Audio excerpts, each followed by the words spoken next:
Call this meeting to order. This is the work session of the City Council of the City of Cottonwood, Arizona, to be held March 13, 2018 at 6 p.m. Deputy Clerk, please take the roll. Councilmember Althouse. Here. Councilmember Norman. Here. Councilmember Pfeiffer. Here. Councilmember Hauge. Here.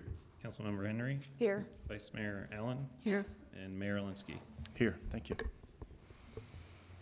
Okay, up next are items for discussion, consideration, possible direction to staff. We have 6 items tonight. First one up is pre-budget presentations from the following departments: Legal, Municipal Court, Water and Wastewater, Police, Communications, Ordinance Enforcement, Fire, and Transit.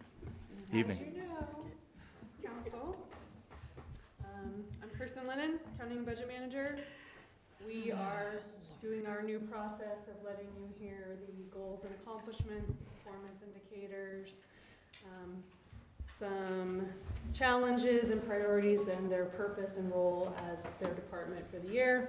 I'm not going to get up and introduce everybody. Save some time. So first up, we'll start with legal and let Steve Horton start us out. Good evening, Mayor and Council. I am the city's legal department, and I'll go quickly. I see we have a pretty long agenda tonight, so I won't belabor a lot of this, because you've been here for just about everything that I've done in the last year. But some of the highlights have been some of the development projects that we've gotten started and continued, including Mesquite Hills and the vineyards, and there's a lot of transactional work attached to that. We are actively engaged with the owner and a prospective developer of 89 and Vine, and that's ongoing. Because we practice preventative law, we have, managed to resolve a number of matters so that they didn't result in hearings or litigation. I think the council is familiar with what those were. We've had a lot of construction and capital projects going on, and some property and rights-of-way easement issues, and we'll talk a little bit more about those in terms of looking forward in the coming year. We've done some legislative work. For example, the Dark Skies Ordinance and the Cold Weather Drop-In Center Enabling Ordinance that allows facilities to like, yes, the ARC, but not only, to operate as cold weather emergency shelters under certain conditions. We've done lots of transactional work, as always, involving both other public agencies and lots of non-governmental actors. We are both a corporation and we exercise some of the sovereign functions, so we are kind of both and a public entity and a corporation. We act in both ways. There's always the ongoing task of providing you with coherent and well-organized packets that contain items that are ready for your consideration. I work with the clerk's office and others to make sure that happens, and do the ongoing consultation with the city manager, all city departments, you all collectively and individually. And then one other highlight is we have begun the discussions about the transition perhaps to a new consolidated city hall. Some of the things we're looking forward to are we are accelerating the conversation about 89 and Vine. I think the mayor's familiar with the latest on that, and I expect we'll be bringing you the landowner and/or an agreement for you to consider here very soon.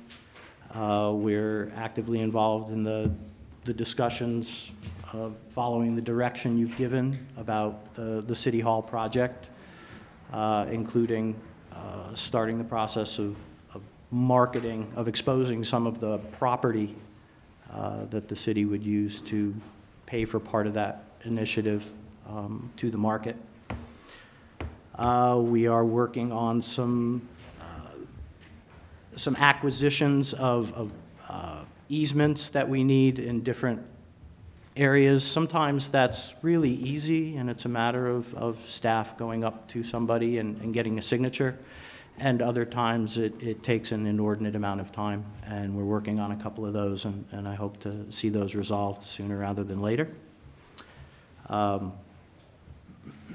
We are dealing with now, it's an interesting conundrum, but it is the broadest records request I've ever seen or read about. And it will test the limits of our ability to respond. And it's in connection with a very serious criminal matter, and it's not to be taken lightly. Coincidentally, I was called by a colleague yesterday to consult about a public records matter that may wind up being the second broadest records request I've ever seen or heard about. Turns out that we could share war stories and just sort of console each other about how we're going to deal with those. We have an ongoing regulatory compliance issue that the council knows something about and will learn more about as it develops. We'll be discussing that more in the coming weeks. We have some pending claims. Thankfully, not many for a city our size, but we have some matters that I hope to see resolved, again, without the need for protracted, formal, expensive legal proceedings. And the last thing I wanted to bring up as and this is sort of a new arrival. It seems to me, with as much as we have going on and as much as we're managing and as many different cooks there are in the kitchen now, and we've talked about this before, but the last time we brought this up, we were just converting over to Springbrook. But a contract and certificate of insurance on the risk management side, tracking and management system, because we've got hundreds of these things in our system, and we can, we can locate them when we need to. But at our size, what we really need is more automation and a way to archive these things and track these things for deliverables, renewal deliverables, meaning things that we are owed, like certificates of insurance, changes of named insured, changes in status, cancellation notices, when renewals are up for contracts. And so there's software that does this, and I think at the last time we were considering this seriously, we were doing the conversion to Springbrook, and we didn't know whether we wanted to do that as a module within Springbrook or something separate. And I'd like to spend some time and coordinate with the finance department and human resources and look at what is out there and what would work for us, and maybe bring that back to you as part of the numbers part of the budgeting process.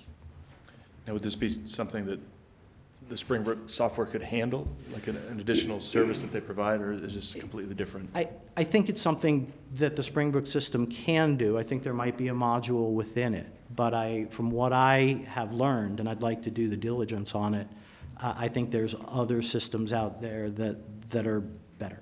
Okay. Or maybe. Okay. All right.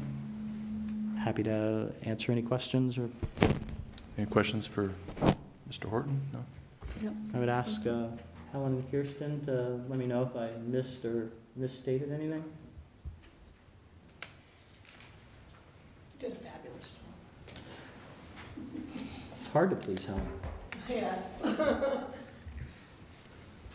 if you All have right. no more questions, and Yeah, we'll move on. Thank you. next up we have the municipal court, and Lynn Reardon is going to. I am. I'm Lynn Reardon. I'm your court administrator. I don't have a lot to say tonight. I presented all the paperwork to you in advance. So I'll tell you quickly what we've been doing. All of our specialty courts and programs are doing quite well, and you can see that probably in our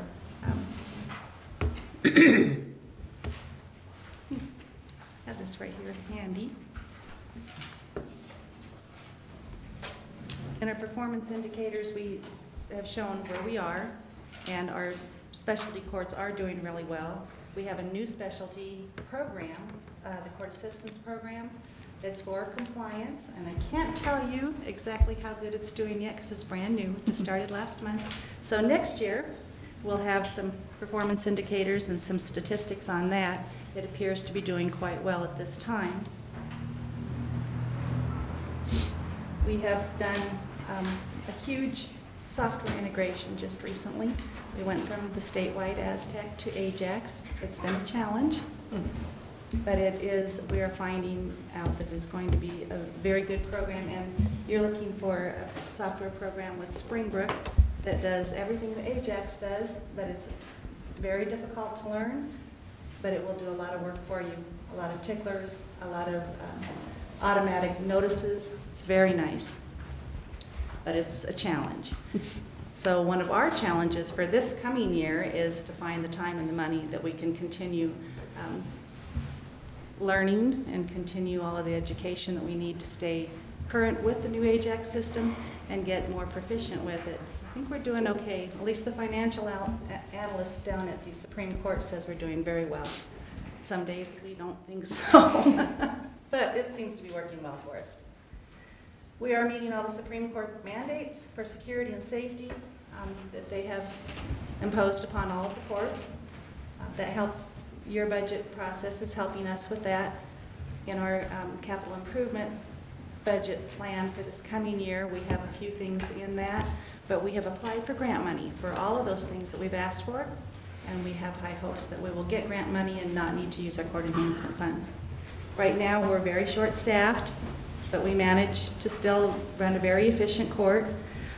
We did get a grant from the Fill the Gap for a part-time temporary clerk.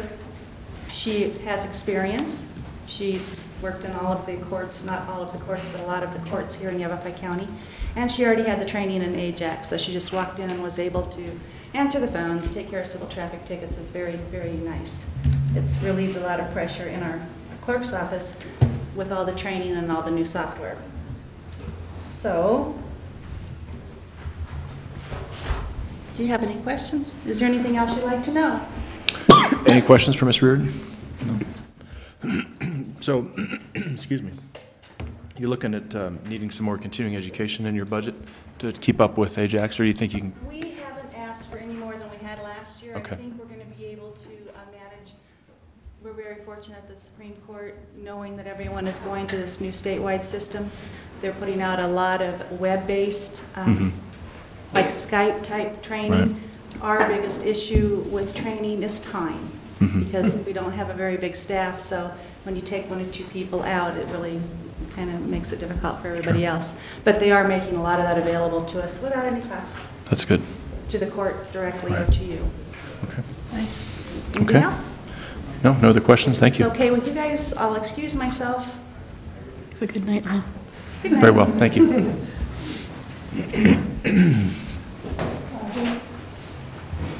Next up, you'll have Roger Biggs, and he's going to do water and wastewater. So, Evening. Good evening, Mayor and Council. Let's start with the wastewater side. The utility department in total has 28 employees. 6 of those are assigned to the wastewater division. Wastewater division is responsible for 55 miles of sewer mains, 2 water treatment facilities. So it's a new one, used to be 1. 2 water treatment facilities, a total of 1.8 million gallons of capacity. We have 6 lift stations. We acquired the lift station at Dead Horse recently and had to do some rehab with that. We produce A+ reclaimed water. This reclaimed is distributed to Cottonwood Ranch, Mesquite Hills, Yavapai College. We water a riparian area with it, and in the future we'll be injecting it underground for future years. Let's talk about accomplishments. The maintenance of the sewer mains. Pull that mic in just a little bit more. better.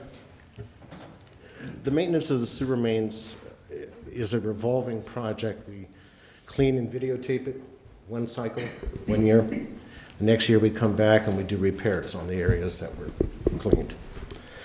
This year we videoed 8,500 linear feet and did 22 repairs on that line. This is a relining. You don't have to dig it up. You actually reline the existing sewer line. It's a lot more cost effective. We were involved in the construction of the injection well at Kids Park. And that, as soon as we get a pipeline from Riverfront to Kids Park, we'll start injecting there. There's a structure at the Mingus wastewater plant called a partial flume. This is basically a fiberglass trough. It's a measurement device. This structure is 30 years old and is starting to settle. It throws off our measurements for the amount of influent that's coming into the plant. This is a project that we need to replace this plume, and we're in the process of buying a new one. Basically, it's a large off-the-shelf part that we have to have made. The Riverfront plant is about 50% operational. As of yesterday, it was producing A-grade reclaimed water in the basins. As soon as we get the okay from the engineers, we can turn on the rest of the equipment and start running this A-grade through filters and the UV disinfection. We'll start producing A+ grade, and eventually this will be injected. We had to do some rather elaborate SCADA upgrades to make the two treatment plants talk to each other. Our staff up at Mingus can see what's going on down at Riverfront without actually having to be on site. This was part of the original idea behind these two plants. Goals for 2019, we want to get the water line in between Riverfront and the Kids Park. That's the biggest one. There's some equipment at the Mingus plant. There are centrifuges. They're used to dewater the biosolids before their biosolids are carried away to a landfill. These two pieces of equipment were installed 1999, and they've been running every day since then. They need to be replaced. This is a big capital project. These are required equipment, and it's probably going to be a 3-year project to do this. 1 year of design and engineering, replace 1 unit the next year, and the second unit the 3rd year. I'll come back and talk to you about numbers later. Spoiler. City's lift stations. We have 5 main lift stations. The one at Riverfront, or Dead Horse doesn't count, it's small. But the city's 5 main lift stations have not had any rehabilitation done since they were constructed in 1990. There's a 5-year project coming up where each year we'll take one of these lift stations, install some new plumbing so we can bypass it. We have to go in and sandblast it, have it coated to protect the concrete, do some electronic work on it, replace pumps and things like this. That's a big goal for next year as well. We're going to start with lift station 4. This is the lift station that's in Garrison Park. It's the largest of our 5 lift stations and handles about 900,000 gallons a day. We need it. It needs to be in good shape. Part of the treatment process up at Mingus involves what are called clarifiers, large circular tanks where the treated water settles, solids fall out, clean water flows out of these clarifiers. These have not been maintained or inspected since they were put in process 1999 as well. It involves bypassing one at a time, having some divers come in and actually go under the surface and do a hands-on inspection. This is probably going to be a 2-year project as well. Design, engineering, construct a bypass scenario, bring in divers, have them inspected in coordination with the manufacturer of this device. And the concrete roof over the basins at the Mingus plant is showing its age. There's spots where concrete has fallen off. There's exposed structural rebar. And we need to bring in an engineer, have it inspected, and determine if the roof needs to stay in place, if the roof can be removed. There's no reason to have it there. The roof could be taken off, cut the walls down. Basically, you just end up with tanks with a wall around them. So that's going to be an engineering design project for next year as well. And Mr. Biggs, you've got these numbers built into your Yes. budget? Okay. Yes. Okay.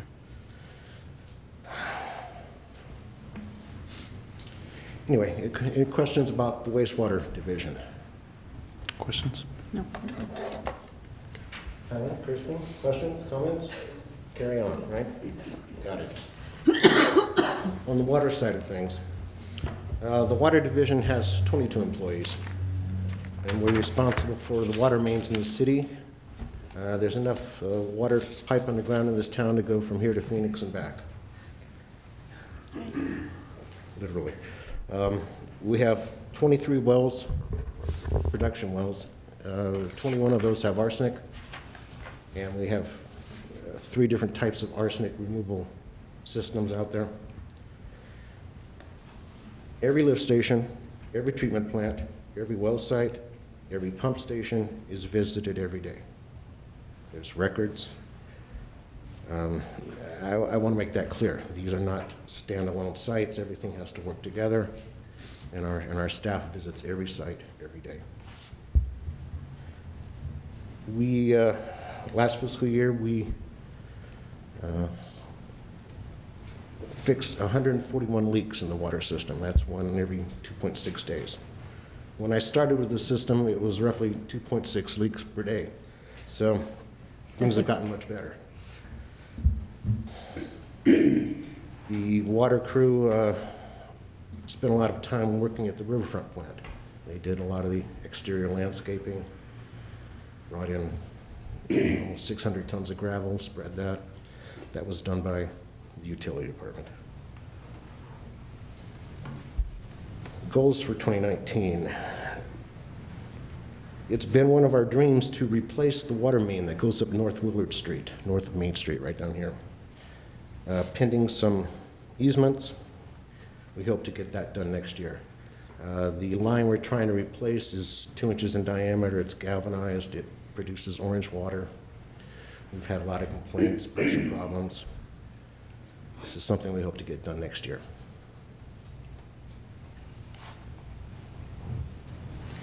We're going to be purchasing, this is out to bid right now, 2 generators. One is to replace an existing generator that's at the Verde Santa Fe well site.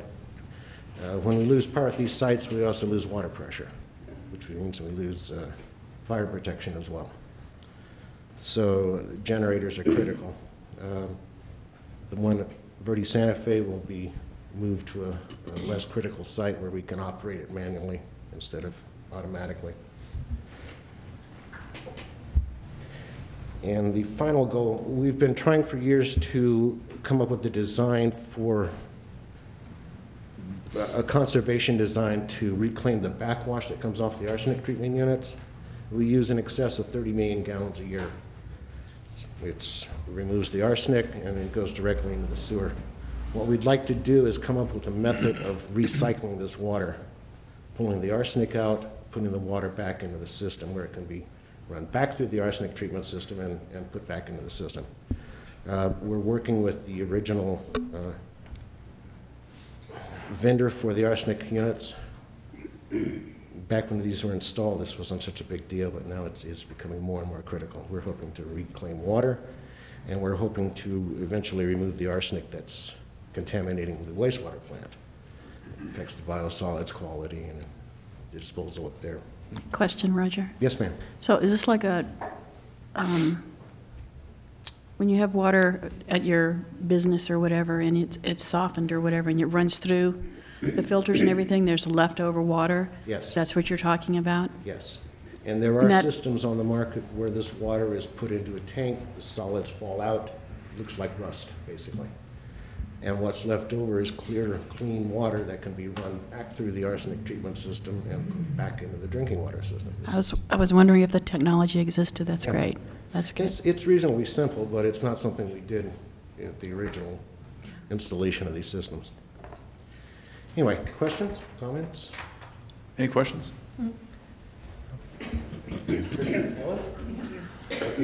Thank you. So next up, we will have Jody McCooch, who is going to do 3 departments: police, ordinance enforcement, and communications. Evening, Commander. Good evening, Mr. Mayor, Council. First of all, I'd like to let you know that these are 3 areas that all report directly to the Chief of Police. The Police Department's mission statement is to enhance the safety and well-being of our community through partnerships, professionalism, compassion, and integrity with an unwavering commitment to reduce crime and protect quality of life.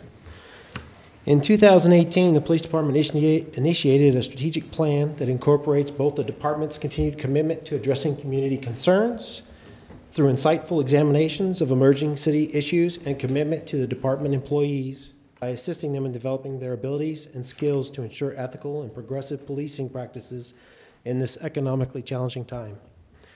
Some of our accomplishments throughout the year, as I stated, was the 5-year strategic plan in the Police Department, where we launched 78 Year 1 initiatives. The strategic plan aims to improve the service levels that we provide to the community.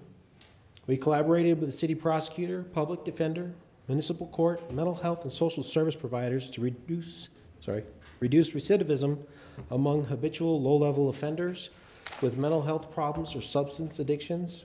And some of the ways that we did that was through an ACF grant to house people that didn't have housing so that they could seek mental health treatment. We participate with Spectrum's Crisis Mobile Response, which has been a very good service to the community, and our alternative sentencing through the municipal court. We've collaborated with the Chamber of Commerce and the business community in creating the Safe Shopper, Safe Community program, focused on reducing panhandling and trespassing on business premises where people are not hanging out to conduct business that the property was intended for. We've reduced incidences of aggressive panhandling through proactive and consensual encounters between panhandlers and offenders, and through closer working relationships with social service providers by referring people when appropriate. We completed a comprehensive audit of our property and evidence procedures and practices, as well as our storage facility.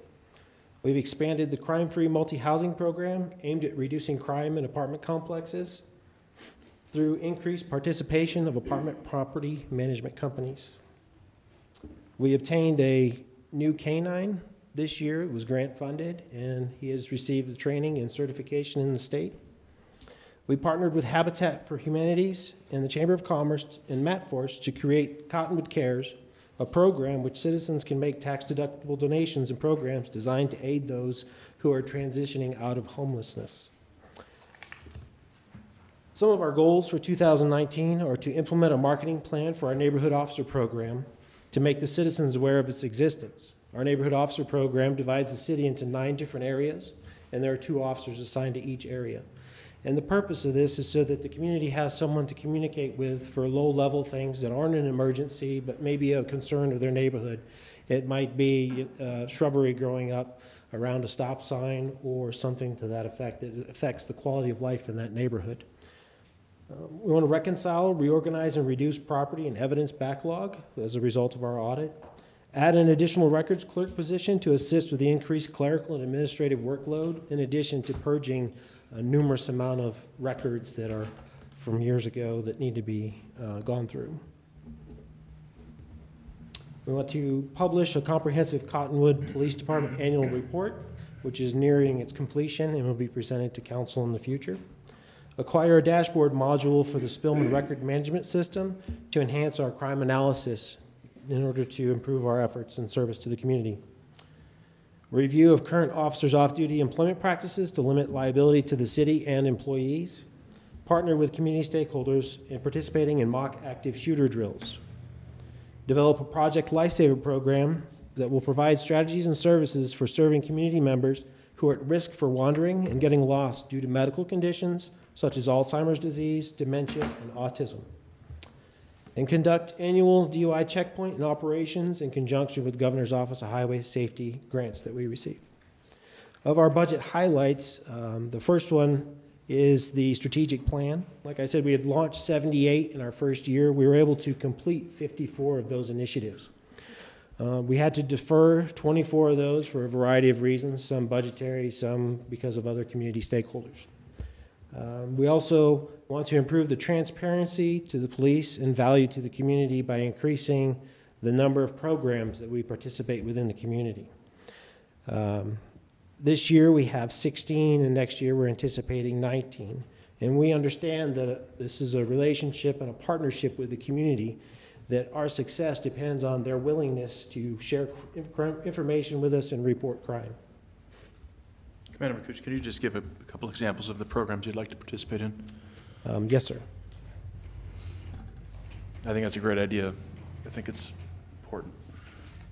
So for 2018, of the 16 that we have our Facebook where we communicate directly with the public. We have our Explorer program where we reach out to the young people in the community who might be interested in a career in law enforcement, or they might be just curious about it. So the education and commitment there. Our National Night Out, which is said to be the largest in the state. It's a very great high attendance. The SciTech Festival we participated with. I understand that's changed a little bit, but we're still participating in the new format. The Bicycle Advisory Committee with our bike patrol. Shop with a Cop. Teen Maze. The app with the city. We have some buttons on the city's app. Our Neighborhood Officer Program. Our Crime-Free Multi-Housing. Neighborhood Watch. Our Safe Shopper, Safe Community Program.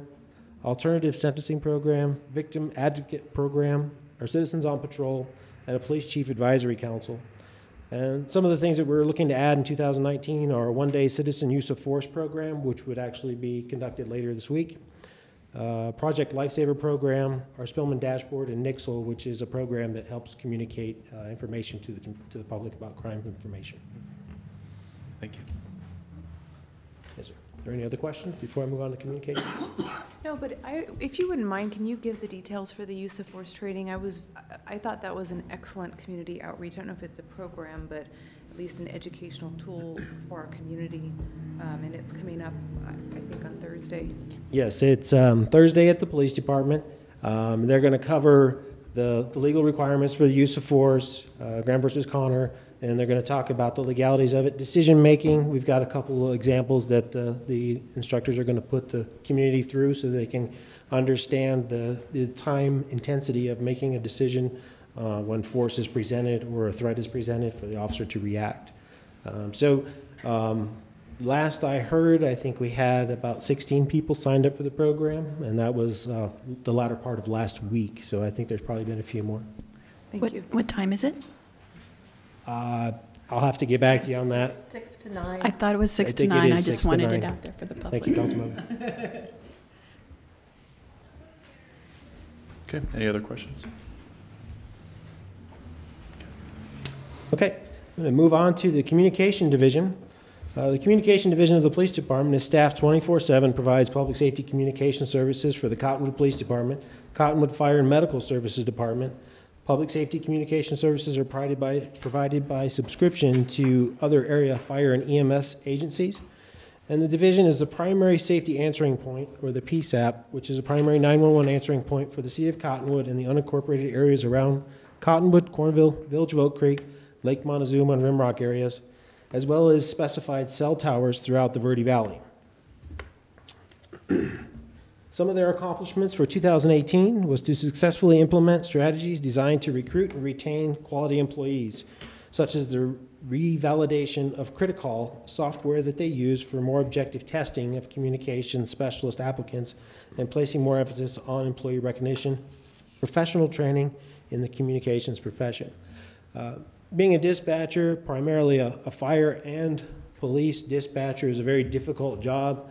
Each one of them has special tasks, and it takes a special person in order to do that job.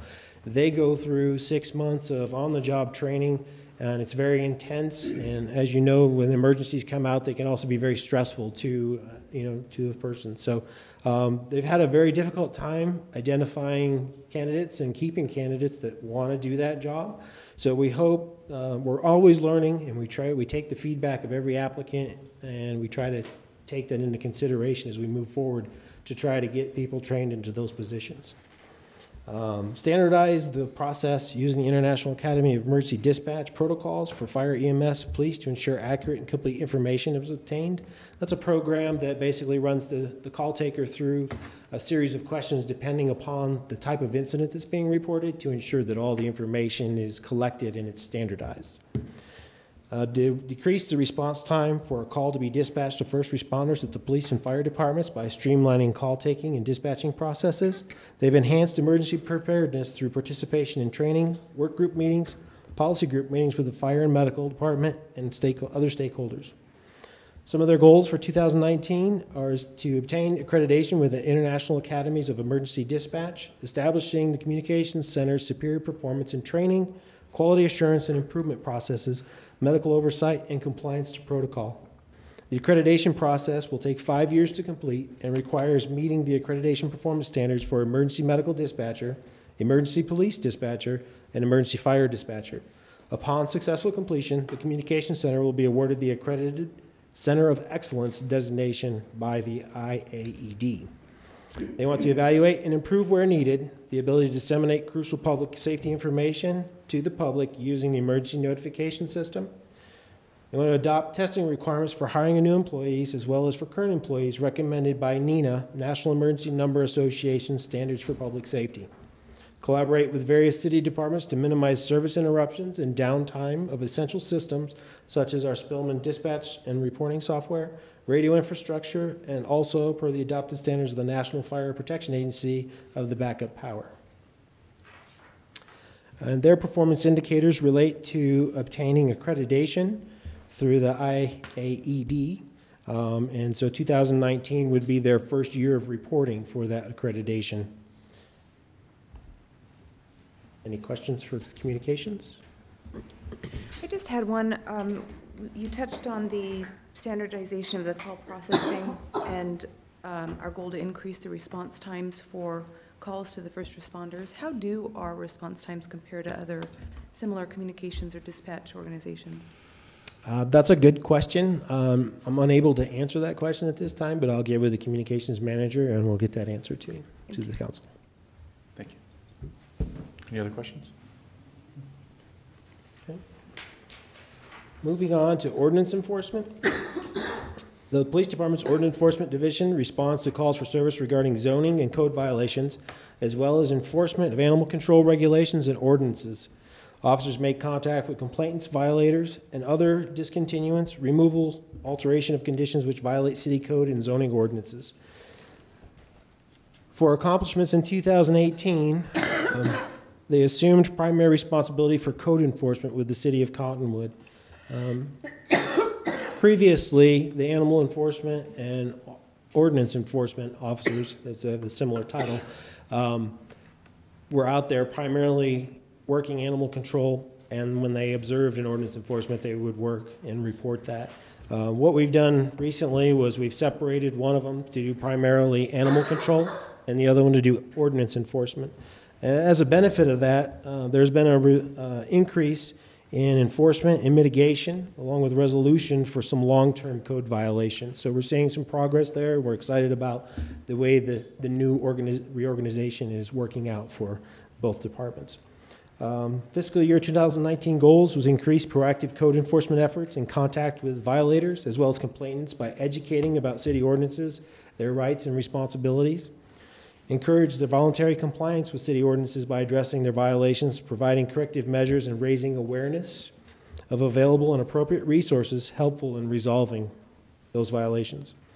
On the animal side, reduce leash law, dog at large violation and complaints, negotiate an acceptable time frame with community development municipal court for resolving ordinance violations, collaborate with city departments to improve the overall beauty of Cottonwood by using available departmental resources, enforcing ordinances, and providing education on how to keep the environment beautiful. Review, revise, update city ordinances specific to health, safety, public order, and overall quality of life for Cottonwood citizens. Any questions? I just have one question.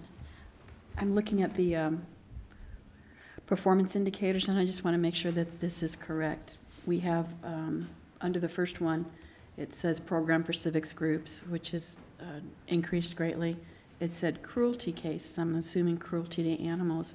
went from 8 in 2016 to 95 in 2017.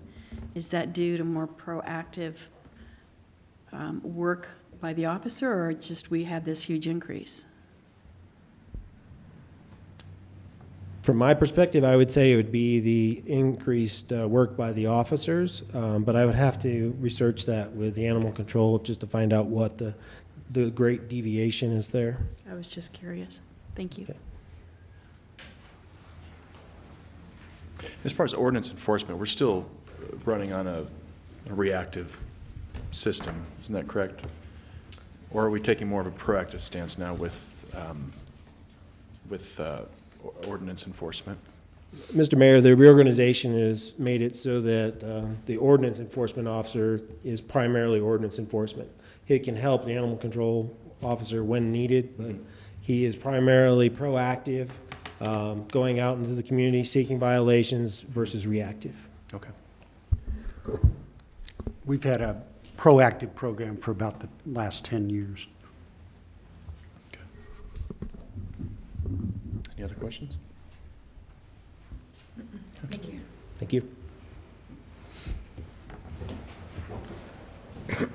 Next, we will have Mike Kirkendall with the Fire Department. Mayor, Council, pleasure to be here tonight. Evening. You have, of course, received in your packet, and I'll just hit some of the highlights of our accomplishments at the fire department. Certainly, the first thing to our fire department is all service, and that's one of the things that we see have been happening more and more over the last even 10, 15 years. In the fire services, the people are calling us for many more things than what they used to traditionally think of calling the fire department. And one of the things that we've seen really increase in the last year is the, besides just the medical calls you think about, but just the increased calls for service. We see more and more of our community as it's becoming a more increasing ages. People calling us for changing out smoke detector batteries and things that you don't traditionally think of as the things we do, but increase to our busy workload that we have. In fact, we saw this last year a 7.3% increase between 2016 and 2017 just in call volume of all types. Fortunately, our dollar values as far as fire loss have been more reasonable, and that's a good thing. Certainly part of our proactive fire prevention program and staying on top of that, as you saw in our performance indicators, and some of those had to do with trying to get all of our businesses inspected on an annual basis, and working hard at trying to get back into all of our more hazardous commercial occupancy each and every year. Some of the other things we accomplished this last year, at least anticipate, is I hope to present to you within the next couple of months our updated city emergency operations plan, which we've put together in conjunction with the Yavapai County emergency plan so that it runs in tandem with their plan. We also look forward to adopting the 2012 International Fire Code with the amendments that we have here. And probably one of the more exciting things for us, we anticipate putting the new fire engine into service that we ordered last May. Was actually in the budget from the 16 budget, and we had to carry it over. We're scheduled to go back to the factory and inspect it the middle of April. So we're really hoping that that's there. That will certainly be glad to replace that truck that we can't get parts and things for, and that continue to break down and cause problems financially for us as well as operationally. Some of the other things we had this year, we were awarded a grant for the Homeland Security, and I had brought that to you a few months ago in the amount of $4,400. Since that time, we've been notified that they re-looked at our grant application and some of the things there, and they've actually increased that up to almost $11,000. So we got almost all the money that we had asked for to be able to purchase some of the equipment for active shooter, active assailant type of things, incidents. So we're pretty excited about that we got more money than what they'd initially told us by going back and looking at it and reevaluating that. So that's a plus for us. We did get a firefighter that completed his and was certified as a paramedic this year. Unfortunately, looks like we're going to be losing one and maybe two in the next few months. Unfortunately, that's always a battle we're fight against, is trying to keep the paramedic certified guys and working for us. implemented some additional fire safety programs in schools. Looking forward this next year to expanding our fire safety program, especially for our elder population. We've got some programs and implementing some new programs to try to get out, as you can well imagine, fire safety in our senior population is critical to us, especially as we continue to see an influx of buildings and more senior type living facilities going into our community. We want to expand our smoke detector program, looking for some sources to get, we were able to get 30 smoke detectors from Kitty Fire Safety this year that we've already dispersed out into the community. We're looking for other avenues to get grant funding to find grant funding for smoke detectors to target some other of our high risk areas within our community and targeting some of the old town areas especially. One of the things that's been on, it's on the budget every year, and it's one of the challenges we're up against is, as you well know, and you've talked about it in council so many times, is the ladder truck situation. You know, it had another birthday since I put the 30 years down here. It's 31 now. It's older than some of my children. And that is certainly one of the things that, you know, I know as we're looking at budgets and financials and all the things that are there, but that is a challenge. They're not inexpensive, and we've looked at some other options, or perhaps even some other options of getting a good late model used apparatus, but so that we can maintain our ISO rating. We're not getting credit for a ladder at this point in time. Just warning you up ahead of what you're going to see in my budget coming later. Some of the other things we really look for, we're planning a drill. In fact, we're already working on it now. We drill to plan an emergency operation drill, either our emergency operations center or in conjunction with the county, for a major multi-casualty drill in conjunction with the VVMC, probably later this fall. And that's going to be probably involving all of the emergency response agencies in our area, and it will be a very large-scale drill. I haven't had a large-scale drill like this in the last few years. So some of the other things that weren't on ours that we've accomplished last year and been very involved in, our guys involved very much in Toys for Tots, and a program up at the high school where they go up and do a firefighter fitness program where they have the guys in the PE class at the high school go through and do a lot of the fitness things our guys do, you know, flipping tires and all the things that they do as part of their fitness regimen. And then proud to say this one, we're in the junior high and high school frequently, and also out in the community with our continuous chest compression CPR. A few years ago, we were awarded something from the Share CPR program for hitting 10,000. The latest numbers I've been given as we've been involved with us and Verde Valley Fire and some of the other agencies, that we've hit 17,000 people instructed in CPR in our Verde Valley Sedona community area, which is very impressive when you think about how critical that is to saving lives, and that's what our true mission is here, to do that. So with that, that's an overview of what we've done, and any questions that I can answer for you. I want a little preview on what that ladder truck's going to cost, if you could. I'll throw out the numbers to you. A new ladder truck's about $1.3 million. Okay. They're not inexpensive. We think that we can go with a later model used perhaps and still get some life out of it in maybe half that value and do that. But you're trading years for money, just like anything else that you buy. So the service life wouldn't be as much. But we do know that, you know, that's something that's been on the council radar, I know now, for years, and I know it's one of those things that gets pushed back every time, but I have to keep bringing it back because it's there. So. Are there other ladder trucks, though, in the valley that we can use on it? Sedona has one. Sedona has one, although theirs is always up, well, so to speak, up in the air, whether it's manned or staffed, and that's always going to be a problem, even for us, you know, staffing, but getting it there. Camp Verde has one, same problem with staffing. The problem is that neither one of those count for our ISO because they're too far distant. Right. And we have that, and we have the potential, again, for another, it looks like a potential for another large 4-story structure coming into our area here in the near future, which is going to even add to that need. The one we've got right now sways real good when the wind blows when you're on the top rung. It really shouldn't have probably people on it anymore, to be honest with you. It passes, but, and it's having some problems now, as you can well imagine, just due to age and starting to really cost a lot more money, and it was never really designed for rescue. I'm taking my time up, but any other questions? I have a question. Chief, why is staffing of the ladder truck, why is it different? Why would it be different?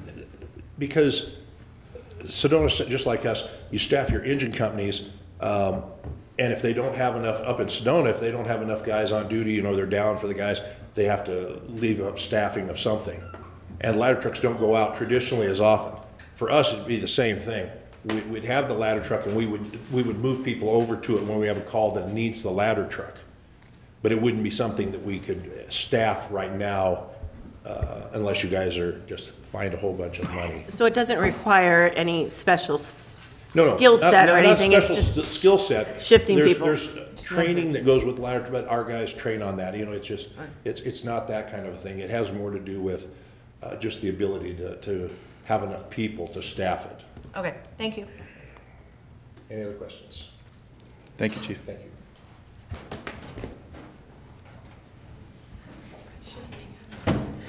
And last, we have our transit manager, Bruce Morrow.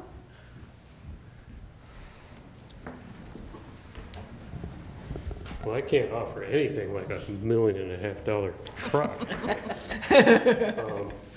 Transit, as you know, has been around in Cottonwood for longer than I have, and probably longer than a lot of other folks have too. It's been 30 plus years, and it's been doing a great job for a lot of the people here in Cottonwood and other parts of the Verde Valley. What I can tell you, accomplishments for last year, we actually carried somewhere around 150,000 riders last year, and we traveled about 420,000 miles carrying all those folks. Of that, about 3,100 rides we did on contract with Verde Valley Caregivers Coalition. They have a number of customers that need the availability of a vehicle with wheelchair capacity. They don't have any vehicles, so they contracted with us to take care of their customers that have that needed those services. So we're doing some service for them, and those buses then go all over the Verde Valley to Camp Verde and Village of Oak Creek and Sedona. So we are now covering a large portion of the Verde Valley due to that contract that we have with the caregivers. The other accomplishments I can't take full credit of because some of our other departments had a lot to do with it more than we did.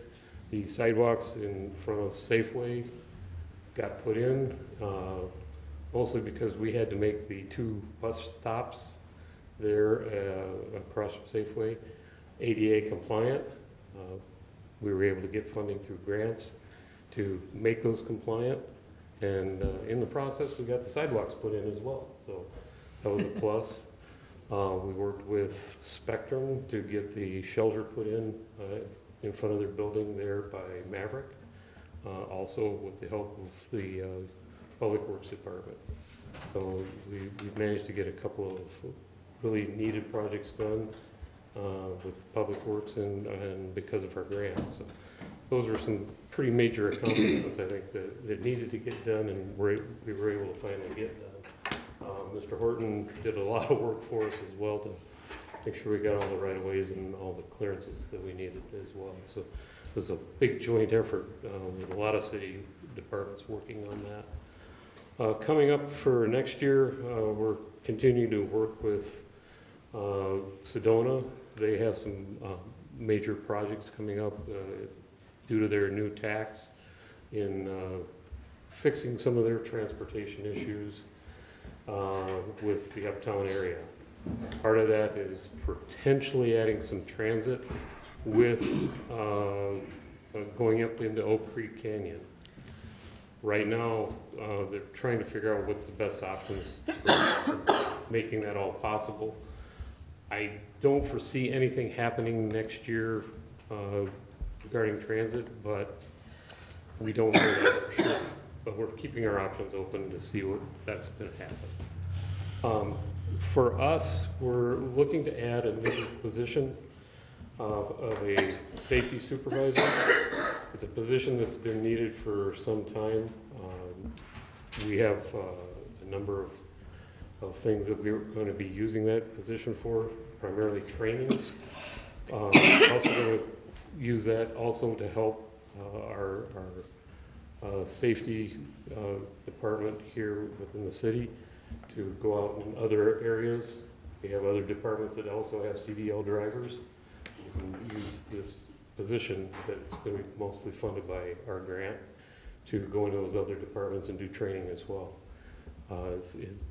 We need recurring training with our drivers, and our current staffing, our supervisors are busy as it is, and we just can't keep that continual training going.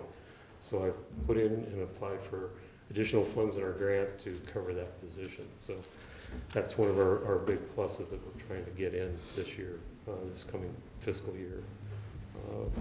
Beyond that, the buses, we're continually keeping them moving, and we hope to continue to keep them moving. Any questions for Mr. Morrow? I have one question about the providing buses up Oak Creek Canyon. That's, I think, a great idea. Any partnership opportunities with state parks on that? Well, the committee that's heading up the operation on trying to get all this coordinated is looking at trying to coordinate with state parks, Coconino County, with the Forest Service, ADOT, and Sedona as well. So right. Yeah, there's a lot of opportunity for coordination. It's going to take a lot of work to be able to get everybody to get on the same page and see who's going to be able to help fund it. The business owners and resorts are also taking a look at seeing if they're going to be able to throw a little money that way too. So there's a lot of options and a lot of opportunities for everybody, and it's going to help a lot of people. Oh, it makes a lot of sense. If we can get it going. Right. So will you let us know if we can help you? I will do so. Okay. Thank you. Thank you.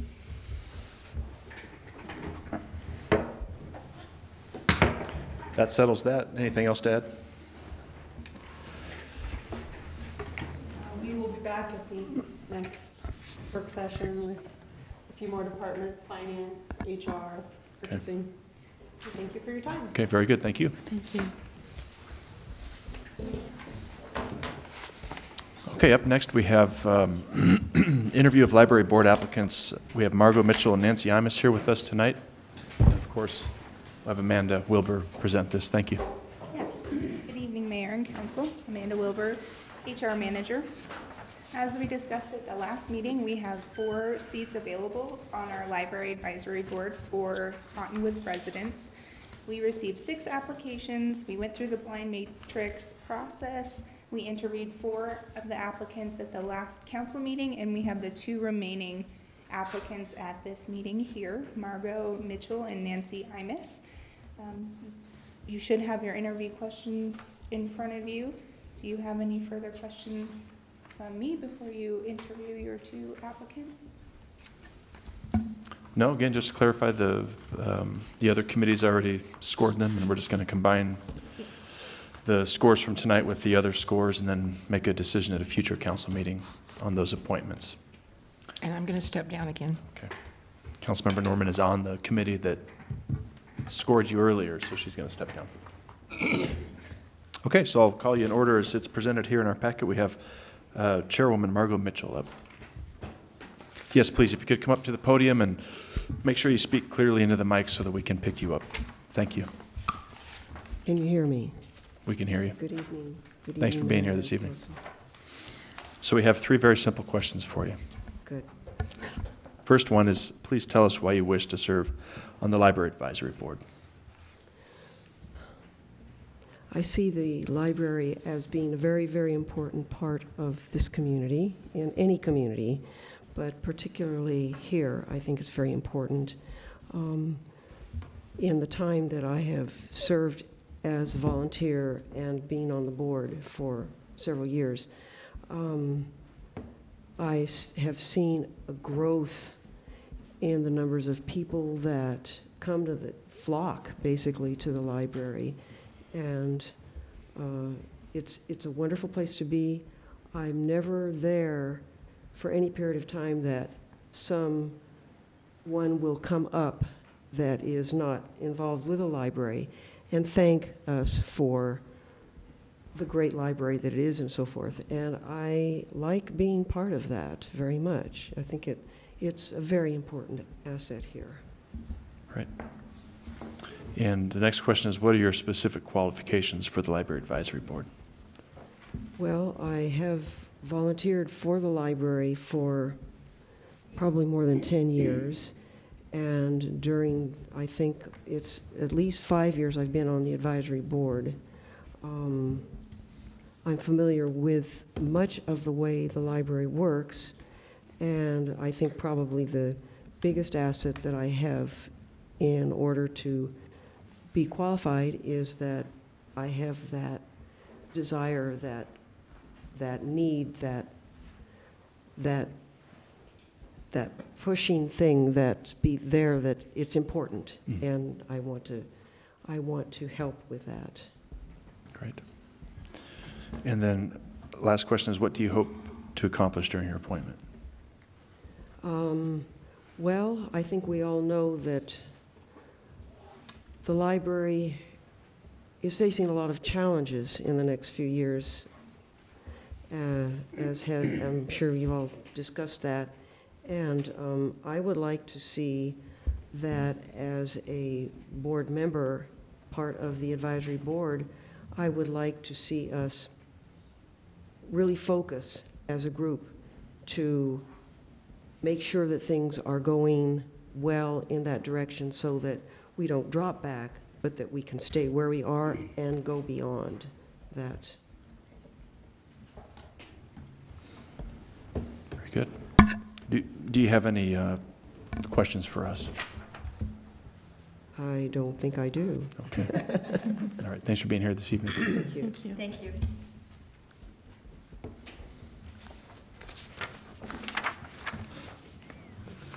Okay. Up next is Nancy IMUS. Thank you for being here. You're welcome. Same questions. Easy, right? Okay. Question one is, please tell us why you wish to serve on the Library Advisory Board. Well, I've been on the board for 1 year, and I'm just beginning to get my feet wet. So I'd like to stay on there for another couple years if I can. Okay. I'm learning a lot, and I don't know. I guess that's the best answer I can give. Okay, very good. And what are your specific qualifications for serving on this board? Well, I'm a volunteer for the library, and I'm a volunteer at the Chamber of Commerce, and I'm an elk, a moose, American Legion person, and let's see, I think that's it. Okay. And last question is, what do you hope to accomplish during your appointment? Well, I've learned a lot the last year, and I hope to, I don't know, whatever needs to be done, I think is what I want to accomplish. Whatever has to be done, I am involved in whatever needs to be done. Yeah. Great. Do you have any questions for us? No. No? Okay. Thanks for being here. Thank you.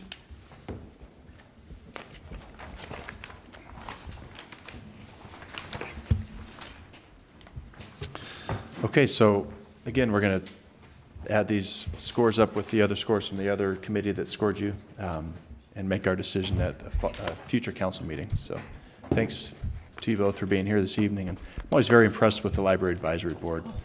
You have a ton of fun. I appreciate when you invite me to your events. And you're a very strong board, so appreciate all your work for the city. Thank you.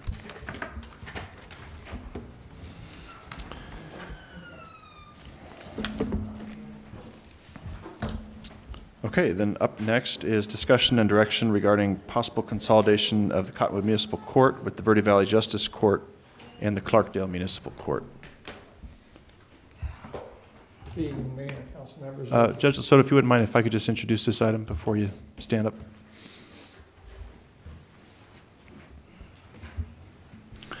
So this is, this item's on the agenda tonight really just for discussion, council. I know we're looking at a lot of different ways to provide more efficient service in what we do and different consolidation options. So that's why this is here. I hope that we have tonight provided, did you grab those things? Oh, there you go. Provided you with some more information. I know we discussed this about a year ago. But I know that Judge Lasota's here. I did invite him here tonight to speak to council. I think if we could just start off the conversation broadly with council first, and we could have you come up in a minute. We've all read the information, so again, this is discussion only, and I know that it's not a pleasant conversation to have. I think in terms of getting our budget in line, I think it's an important conversation to have. I know that we're going to be faced with a lot of challenges with our budget, and I think we owe it to ourselves and to the community to talk about ways that we can provide the same level of service for less money, thereby reducing our need to raise taxes, find additional revenues, etc. So does council have any questions off the information that was provided in the council packet?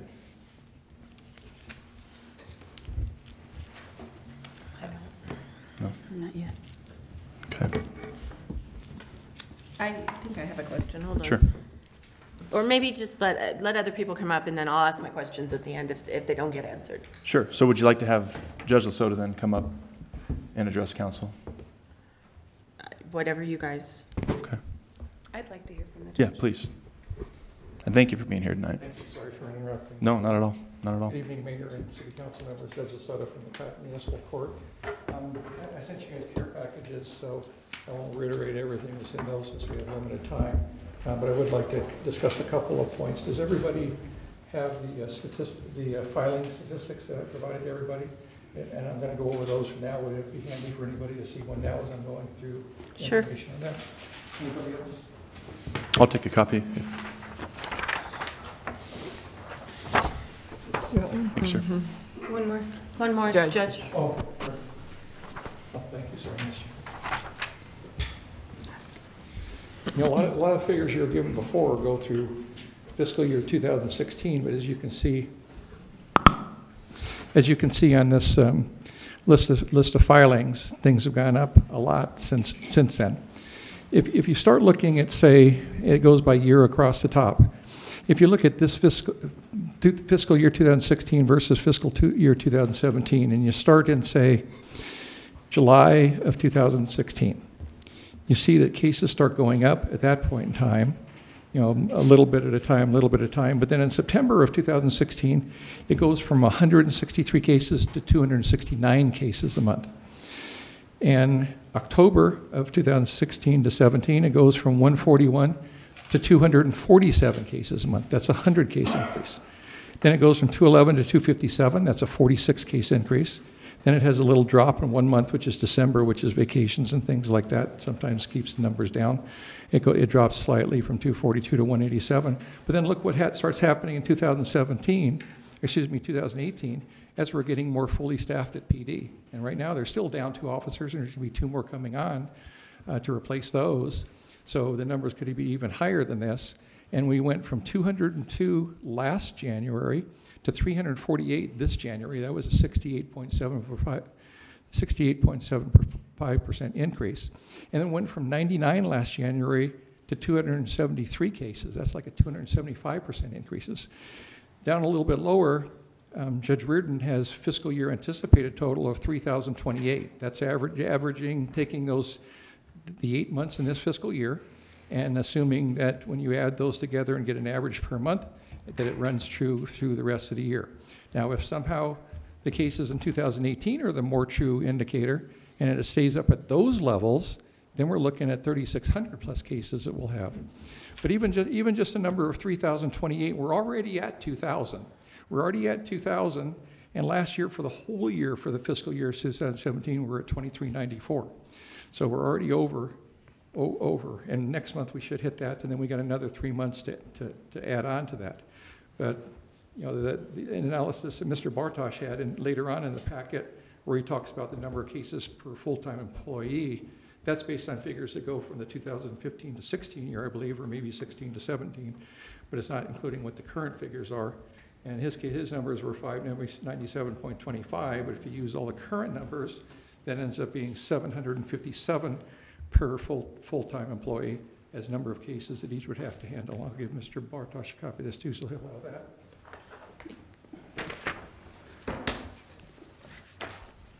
Can I, this is where my question was. Can I Sure, ask please. Do you mind? Sure. So of these cases monthly, because these are cases that come in, how many need a trial where we need you to sit in the courthouse and do an actual trial? Well, most don't go to trials, but they have other stages before that. They have initial appearances and arraignments, and they have pre-trial conferences. We have order to show cause hearings, which are contempt hearings. It's not really a trial, but it's a hearing that we have to go through. Some of them we have restitution hearings. So there's not a lot of per se trials, but a lot of them are criminal matters that take, you know, numerous inputs from the staff and the judge for all the different court appearances that end up happening, like a homeless and mental health court case. We'll see them monthly. So there'll be numerous occasions that we have them when we have kind of a mini hearing where we're discussing things with all the different parties and looking at information from providers as to what the person's progress is with their counseling and things like that. But how many, because we have a lot of associate judges at the court. I think everybody that you have is an associate judge. So how many? Two? Two are civil traffic hearing officers, and they only work on like payment plans and stuff on civil traffic cases at the window. Two are associate magistrates, and one never does anything in court, and one is Lynn Reardon, and when I'm on vacation or something, then she'll cover for me. Okay, so how many, I don't know exactly how to ask my question. Maybe I'm not, maybe Tosca, who's always good at reiterating what I'm trying to say, might have a better way of saying it. How many require you? How many can the associates not do on their own, is my question. Well, Lynn, right now, with the fact that we have too many cases for the number of people that we have, and that's why we're asking for a full-time employee, she's doing all of her court administrative work, and she's doing over 60% of another clerk's work, and she doesn't really doing any associate magistrate stuff. So virtually all of the court stuff is I'm doing it, except when I'm on vacation or sick leave or something like that. I still don't feel like my question got answered, but okay, I guess we'll continue and. Okay. And. Did you have any more to add? Yeah, just Judge? a couple other things. You know, one of the things I think was mentioned for consideration is, you know, what they're doing for consolidation of justice courts in Maricopa County. But that's like talking apple and orange trees, or it's really more like comparing a horse to a giraffe. Yeah, they all have 4 legs and a tail, but that doesn't mean they work the same. And the reason the consolidation of justice courts works down there is because they need to have one location for county attorneys and for public defenders that work for the county. So instead of having to go to 5 different courts during a week, they have a location where they can have their own office for both of them, and then if they can go back and forth between different courts on the same day, and you don't have the public defenders trying to figure out how to handle cases in 2 different courts at the same time. They can finish one case here, and then they can go down the hallway a little bit later. So those things kind of work for those kind of reasons. You know, we have a grant-funded clerk now that we're having for a couple months, but her funding runs out at the end of May.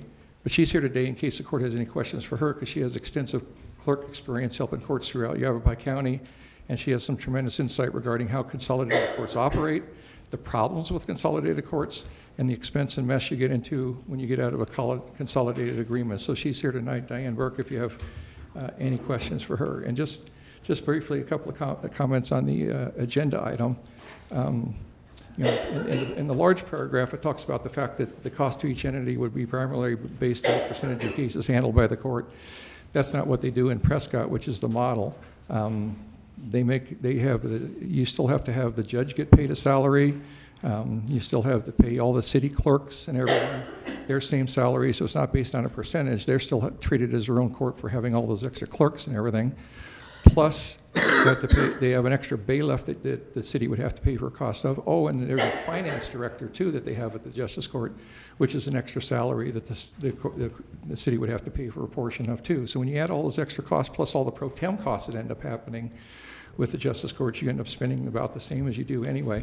I gave you guys the 3 judges, Judge Kennedy, Judge Kelly, and Judge Savona, who is the presiding Justice Court, Consolidated Court Justice from the other side of the mountain, all talking to you about the fact that there really isn't any cost savings with doing this. And so those are all in your packets that I sent you. Some of the points that Doug pointed out at the end, or Mayor Linsky pointed out on the agenda, are things that you need to seriously look at about the fact that consolidation can have a negative impact on some court employees. And if court consolidation were to occur, it would be difficult and potentially costly to return to a city-only court. And you know, the county right now, they're bringing Clarkdale in too and cutting off part of their space so that they can have Clarkdale, so that their judge is going to be handling 1 day a week for their cases. And our court, it reflects up above. They might look at whether or not our court is available. With all the employees that they have over there, every single desk in our clerk area is filled right there. There's no room for Justice Court clerks to go there also, much less the 7 or 8 that they have over there, as well as their court administrator.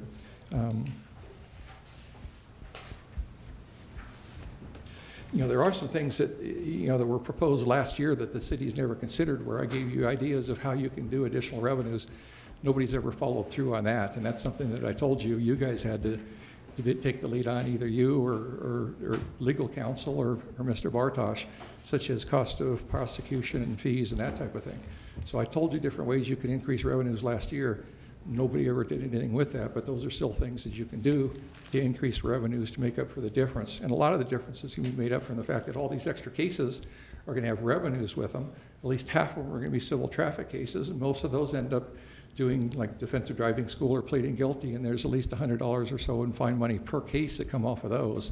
So a big chunk of our deficit, if these case filings keep going as they have been this fiscal year, is going to wipe out a lot of the deficit. Now, there's no way you're going to get rid of a deficit totally, because the only court in the whole state that runs at a profit is the city of Tempe, and that's because they encompass Arizona State University, and they write a lot of parking tickets, and they get a lot of revenue off of parking tickets. But every other court in the state operates at a deficit. It just matters how much. And you know, as I indicated in the packet that I sent you, you can't look at just what the dollars and cents are. You need to look at the quality of justice, what the delays for justice are going to happen. All those other factors that I discussed in that packet need to be seriously considered too, not just what the dollars and cents are. But if anybody has any questions, I'll be glad to answer them. Very good, thank you. I just had a quick question, Judge Lasota. I didn't catch earlier when you said why the Maricopa County model worked. Was it because it's a co-located, not consolidated system, or some other reason? Well, they have, for example, the one in Chandler. They'll have like 5 justice courts under one big roof, one big building. Each of them have their own separate courts. They'll have a payment window that you can go to for any court, and then you go to the payment window. They're all county employees, so they can switch people around if they need to into different courts or at the payment window as needed. So there's a payment window over there. But the biggest reason they did it, and I was down in Maricopa County for over 30 years, and I've been to all those different consolidated courts. I was there before they started consolidated courts. I've heard all about reasons they were wanting to do it. And the biggest reason they were wanting to do it was to have it to where the county attorney's office, and they were the ones that were the biggest ones pushing for it, and the county public defender's office. They wanted to be able to have, instead of sending their employees to all these different courts, and they don't have an office, and then one day you're in East Phoenix number 1, one day you're in East Phoenix number 2, one day you're in Chandler, one day you're in Tempe number 1, and then another day you're in Tempe number 2, and sometimes there's 6 courts in some of those, and you don't even have a chance to do one day in every court to get it split around, with a lot of the younger attorneys that get sent doing the misdemeanor cases in those courts, and then you have a lot of turnover and that type of thing. But anyway, the big reason they were doing it is because instead of having no office at all the other courts and being split around, having to go to all the different locations, you're at one location, and if you're doing a plea, say example in courtroom number 1, then when you get done with that, you can go over and do your plea that you had working over in courtroom number 2, and you can kind of go back and forth between the different courts without having to go to multiple different locations, sometimes even on the same day. But is that, earlier you said that's all county, so that's not That's all our county. situation here. So you're Right. talking about multiple courts within the same court system being housed under one roof? Yes. Not the potential for different courts with different systems being housed. So it's not at all our situation. Right, and that's what I was trying to Okay. point out, that it's not our situation. It's like the difference between the giraffe and the horse, if they're different. Okay, but, thank you. Is that it? Anybody else? Yeah, I have a question about in your opinion, why is the consolidated court system that is in operation now in Prescott not a viable option for us? Why is that not an effective approach? Well, for us, I talked to the judge over there, and he said, you really don't save any money, and the only reason it's really cost-effective for them is they're getting charged dirt cheap rent to go into the county building because they don't have a building. So they're in effect have to do it no matter what because they don't have a building to go into. They already do their civil traffic cases over at city council chambers in Prescott, but they need a building, and that's their way of doing it, and it's cheap from that standpoint. If you had to get a big court building to house all three of these courts, Clarkdale, ourselves, and the county, then you're looking at co-ownership of buildings, or you're looking at paying rent, and we already own a building, so we don't have any expense for a building. So the whole reason for the consolidation over there, their existence is they don't have a building. Well, we've already solved that problem. We have a building which costs us nothing because it's already paid for, and we save hundreds of thousands of dollars because we bought it and got it fixed up during the height of the recession back in 2010. I think we started it, and we finished it in 2011. So we saved a lot of money doing it that way. So we got a really good deal on what we did, and it's fully paid for. There shouldn't be any reason for us to have to go pay rent somewhere else or to be responsible for co-owning a building that's going to cost who only knows what it's going to cost us. So it's cost ineffective or cost neutral would be your argument on why it's not a viable option for county. Yes, because you also, the court administrator, there's one court administrator for the two courts, but then she gets a higher salary, and then you're paying 40% of the higher salary, so you're not really saving anything on that. The JP over there, he gets paid his $110 or whatever, $10,000 that he gets from being a JP. Then he gets $20,000, $30,000 for doing the tribes cases. Then he gets $65,000 for doing the JP's cases. So the only one that really benefits out of this is the JP over there, because he's making almost $200,000 a year, and he's making $40,000, $50,000 more than all the Supreme Court justices and all the Court of Appeals justices and every single Superior Court judge in the state, because he gets the benefit of all those different salaries. Now, the savings drop-off is not what you really think when you drop off from, say, my salary to the 65, because you also then have to pay for pro tem costs. As I pointed out in my packet, if you're a consolidated court, you can't use associate magistrates anymore. It's illegal. It's in the state statute that you can only use bar-certified attorneys, licensed attorneys, bar licensed attorneys, to be able to handle those cases. So already, he has to have some cases getting held over in the city council chambers while he's doing things here. You have to pay for those pro tem costs. Every single city ordinance case or city trial that you have to do, then you're going to be paying for pro tems for those, and you're not using associate magistrates to do those. You're paying for pro tem costs. So with what he ends up spending on pro tems, you end up spending the same money between a lesser salary plus paying all the pro tem costs. It ends up working out to what a full-time judge salary like myself would be anyway. So there's really no cost savings. They really just benefit. The only person that really benefits from it, well, is the city, because they don't have a building. But other than that, the only one that really benefits from it is the JP, not the city of Prescott. I can see the other than the benefit fact that they don't have a building. I can see the benefit to the justice of the peace. I understand what you're saying there, but from the numbers I've seen preliminary, of course, it does seem like there would be a savings to Cottonwood. And moving what you toward were shown to start with didn't include the fact that you still have to pay for a judge, and you still have to pay for all the other factors that are there. You're still paying for all your court clerks and court staff and all the computers and all the AOC costs that go along with it, all the office supplies, everything. All that cost is there. They still have their own desk and their own responsibilities on working on City of Cottonwood cases. So there really isn't any savings, especially since we own a building that's fully paid for. I forget your name, ma'am. Are you in here to speak? Diane Burke, would you care to come up and offer your insight? Thanks for being here this evening. Judge was nice enough to invite me to see what... Put the mic down here. Thank you. Okay, any questions? Be happy to answer anything. From my experience in working, I've been retired from Prescott Justice Court in 2009. I was clerk 2, which is a supervisor, the same thing. I was there every day. The bad thing I found about the consolidation was the clerks made different salaries. There were different rates, different benefits, if they were city employees or county employees. Sometimes the county paid better, had better benefits, and then sometimes the city did. It caused enough strife that it was noticeable with the staff. That's a concern that I would have if I was being put back into a consolidated court. And I will tell you that I've worked in most of the courts in Yavapai County since my retirement. I go where needed. This is my 3rd trip to Cottonwood because I'm getting picky in my old age. I like the way Judge Lasota treats the defendants. He doesn't talk down to them. He treats them with respect. To me, that's a huge thing. We're a municipal court. It seems the higher levels, until you get to Superior Court, the judges are great, they'll talk to anybody.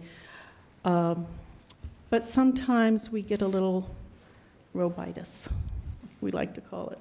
It's important to the judge that he's the judge, and he wants everybody to know that he's the judge, and that's fine. But we handle mostly in municipal courts the minor things. The most serious thing are domestic violence, order protections, which I have noticed when I was over in another court in this side of the mountain. A lot of people sent the defendants, not defendants, but people who would come in for order of protections. Judge Lasota didn't even mention that, and let me tell you, they do a lot of order of protections in Cottonwood. Thankfully, with the new computer system that we're all learning, it's much easier to put it into the computer. It's still the judge's decision whether he issues them or not. Those are serious issues. And the way he treats everybody really impresses me.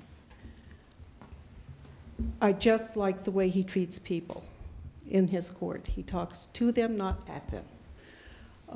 I think that's very important, and Cottonwood really should be proud of how their court is represented to the public by the judge. I've been there so far just 2 weeks now, and it's a lot busier than when I was here 9 years ago. 10 years ago, wasn't it? It's been 9, okay. You mean you've been in our court here in Cottonwood for 2 weeks? Yes, I came over shortly after I retired to help out the court when they needed some assistance. And I can't believe the change in volume. It's humongous. So then your argument then would be that the biggest deficit to the consolidated court program that Prescott has is the tension that it causes between city and county employees? That's not the only thing, but that's one thing that it will do. What it also will do will make defendants who come to the court and have to see the judge process slower. People will come in first time for an arraignment. They give their plea to the judge. They give them a pretrial date. They come back 2 weeks later or a month later for a pretrial. That's when they see the prosecutor. Then when the prosecutor's done with what he's going to do, they're going to set him for a change of plea hearing or a trial or whatever. People stay in the system for a good 2 months before they even get an end to what the process is. In Cottonwood, I've noticed what Judge Lasota does, and thanks to your prosecutor, they try to do everything in one fell swoop, which impresses me because people have jobs. They don't want to keep coming back and taking time off from work. In the Justice Court, it's going to be very hard, and I don't know how Verde Valley Justice Court does it, but I'm assuming the more cases the judge takes on, the harder it's going to be for him to process things within the day and for the court staff to do it. Sometimes the court staff balks at doing the arraignment, the pretrial, and the change of plea all in one fell swoop. There are a couple courts that do that, and Judge Lasota's is one of them. That means a lot when people are working and have to keep coming back, taking time off from work, and that does not make an employer happy either. They have to keep letting their employee go for the day, or because it takes a day. Mm-hmm. When I went into work at 7:30, there would be people already lined up the stairs. I don't know if you know where the Consolidated Court is, but it's down on the floor, the bottom floor of the courthouse, and people would be lined up to the second floor on the staircase. It's so busy. So the more you add to that court, if you're going to consolidate, the harder it's going to be. The other thing is if you deconsolidate, I've done that, and it's a handful. You're going to lose some money somewhere. It's going to cost you a lot, but it doesn't always pay to consolidate. I think you need to look at how you're serving your public. How do you want to serve the people of Cottonwood? That's what you should be looking at. The council doesn't make any money for the town. I mean, what you guys do doesn't bring in any revenue, obviously, and you wouldn't expect it to. The courts weren't made to make revenue. A lot of the courts have court enhancement fees, and the courts I work in go anywhere from $20 to $81. There are some courts that charge $81 court enhancement fee. Cottonwood charges $40, so they're right there in the middle. Some charge $60. I mean, and that money, does that all go to the town, Judge? So you may want to consider something like that. My hope is that you people take into account the people that you're serving. And I don't believe the people in Cottonwood can afford to be taking a lot of time off from work, and they are going to have to if they're going to have to see the judge. I just don't see any other way of doing it. Okay. Do you have any other questions for me? Well, I do, because I have concern. So we're routinely having an arraignment, a pretrial conference, and then a plea on the same day in our court? It can happen, yes. I've seen it happen, and that's spectacular. So how are we allowing our defendants the time to adequately prepare a defense? It's up to the defendant if he wants to. I mean, if a defendant comes in, the prosecutor knows who that defendant is. You've already talked to them or made a, he has, I mean. Before the arraignment, our prosecutor is speaking to our defendants. No, but he looks at the cases. Why don't we have the prosecutor come up and speak Yeah, he can instead of answer for having himself someone what he speak does. for him? I mean, Because he only works in a couple courts I've worked in. Mr. Jordahl, if you don't mind. Yeah. Thank you. Sure. Did you had questions about the arraignments? Or? Well, I'm just concerned that our defendants are not being provided the opportunity to adequately prepare a defense and/or seek out counsel. I understand if perhaps we're hearing about civil traffic or civil code enforcement matters, but if these are criminal charges, no matter what the charge, that's concerning to me. Yeah, well, I think, I'm sorry, but I don't know you. So could you introduce yourself and tell us who you are? And I know you're a prosecutor, but beyond that, that's about all I figured out. I'm your city prosecutor. Okay. I've been in that role for some 3 years or so. And luckily, I've never had to meet you. Yes. Right. Okay. So in any case, I've been in that role for some 3 years, and before that I was subbing for the person before. And in a lot of courts, in city courts, town courts, or whatever, at the first hearing, the prosecutor will meet with the defendant and will, talk with them, and then say, here's the police report, here's what I'm willing to do. You can take it home, discuss it, you can go talk to an attorney about it. And then we can set it for a pretrial conference, or if you want to accept this now, if you feel comfortable with it, that's fine. So that's what we do. Does that answer your question? And that's a very common practice throughout the state, and you can talk with various city prosecutors, courts all over. So. And I understand that practice. It just, when we were hearing the prior presentation, it made it sound as though that was pretty much every defendant was being, pressured into. No, I mean, it goes through, every defendant is different. Some of them might want more time to do interviews, to consult with an attorney, to have a trial or whatever. So, I mean, it goes through a whole different machination of, options. But one thing I wanted to say about consolidation is I work for you folks. I work in the courts, but I work for you. So I'm neutral on this. And I'll go wherever you want the cases to go. I'll be there. Right. And one of the things I want to make a pitch for, though, however, is alternative sentencing. And I do hope that if you do decide to consolidate with another court, I will be happy to bring that over. But to me, that's one of the most important things that I do. And we need to address negative behaviors.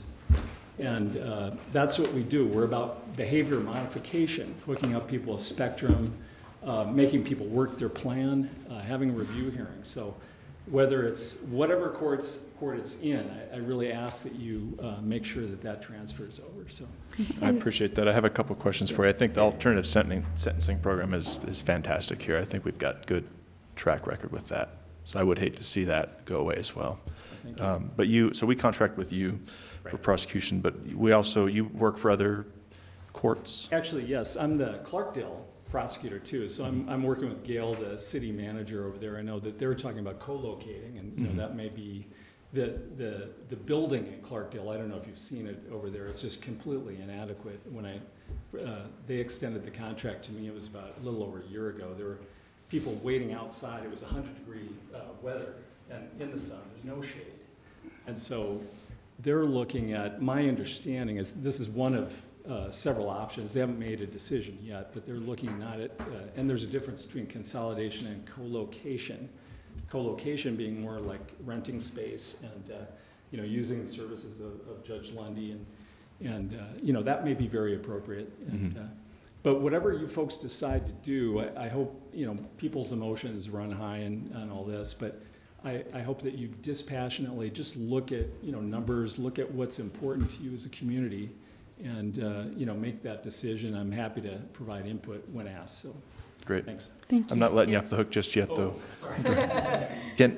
If you can answer this, one of the arguments for not going with the consolidated court would be that the process is slower. Would you agree or disagree with that? Do you have any experience with that? I've appeared in front of Judge Lundy maybe twice, so I really am not qualified to answer that. Okay. So. Okay, thank you. Okay, appreciate you being here. Yeah. And we do have Judge Lundy in the audience tonight. Would you care to address the council? Please.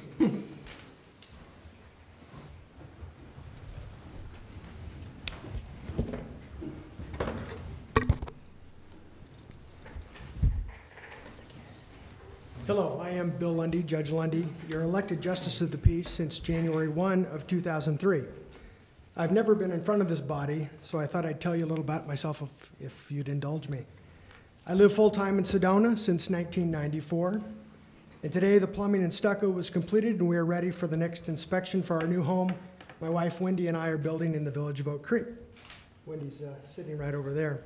She's a lawyer and the first female partner for the Sedona and Flagstaff law firm of Aspie, Watkins & Diesel. We've been married 3 years. I have 3 children. She has 1, so together we have 4. I'm an active Rotarian for the past 20 years. I'm a dedicated servant to the citizens of Cottonwood and the rest of the Verde Valley. During my 15-plus years as your Justice of the Peace, I've never applied for another job. Why? It's simple. I love my job, and I love serving our communities. And finally, last year, I was elected to be the presiding judge of the limited jurisdiction courts by my judge peers. This morning, Mayor Alinsky emailed a copy of a memo drafted by your judge, Judge Lasota. He wrote to me a one-liner, which states, "Curious if you have any thoughts to add to this." Well, I do, so here goes. First, consolidation is a topic that has been bantered between the city of Cottonwood and the county of Yavapai for a while. For the record, consolidation was not my brainchild. In fact, I didn't even know this work session was happening tonight until about a week or so ago. I'm not here to talk negatively or positively about Judge Lasota, but his memo has several falsehoods and misrepresentations contained in its 8 pages. I'd like to briefly discuss those with you if I could. And I'm just going to quickly go through these 8 pages. One of the topics is consolidation will not really be a cost savings. I don't know. It's you guys are going to weigh it. The county is going to weigh it. You're going to do your due diligence before you make such an important decision. I'm not here to argue either way. In the second page, Judge Lasota argues that pretrial conferences and arraignments between the city and county cases will be on the same dockets. I didn't know that. I haven't decided what it would be. I think what the best thing to do if we decide to consolidate is get all the decision makers in a room and try to figure out what would be the best way to handle our dockets. But I don't envision lumping everything together under one docket. I could see having a Cottonwood day for criminal matters and having a Verde Valley Justice Court day for a certain day of the week. And if Clarkdale jumps on board, since those are 2 smaller courts, much smaller than me, we could probably maybe lump those on the same day. But I don't envision lumping everything together under one docket under one day. I think that'd be confusing. And so that's never been something I've come up with. He argues that you're going to have to now pay 40% of the salary of a court administrator. I don't know if that's going to happen or not. He argues that the county can pay her whatever they want. Well, I can assure you, the county doesn't overpay for anything. So it's not going to be anything they want. It'll be a reasonable salary for my court administrator. He argues that the city would then have to pay 40% of their bailiff under a proposal. I don't have a bailiff, so there would be 0 costs for a bailiff. And then he argues that customer service will plummet. Customer service at my court is very, well, Tosca and other lawyers that have been in front of me can attest, I don't have bad customer service, and I won't in the future if we decide to consolidate. He argues that several programs beneficial to Cottonwood and its residents would be destroyed. I don't see that at all. He argues that a deferred prosecution program, the JP court has chosen not to use this program because of the extra work. Completely untrue. I used to do deferreds all the time until the county prosecutor decided they didn't want to do deferreds anymore. I can't force a deferral down the county's throat. I would love to do deferrals. I think it's a great thing, but the Yavapai County Attorney's Office isn't willing to do referrals. But I did them for like 5 years of my 15 and a half years on the bench. May I ask a question on that point there? So if we do move forward then with this consolidation, would it still be possible to keep those deferred? Oh, sure, yeah. I mean, I would see us having a, if you guys decided to consolidate, I would see us having a Cottonwood day, and we'll do our Cottonwood thing on the Cottonwood day, and then I'd have my county day, and we'll do my county criminal stuff on that day. So we would still contract with whatever city prosecutor the council decides? I would hope so, yeah. Okay. Yeah. There wouldn't be a blending of like the county prosecutors taking over. I would envision that you would keep your county attorney or your city attorney. I would envision that you'd keep your public defenders, and we'd have our thing for Cottonwood, and we'd have our thing for the county. And Judge, if I may, while we're on that topic, what it sounds like you're describing, because we've been using the term consolidated for more than I think it is, from my understanding.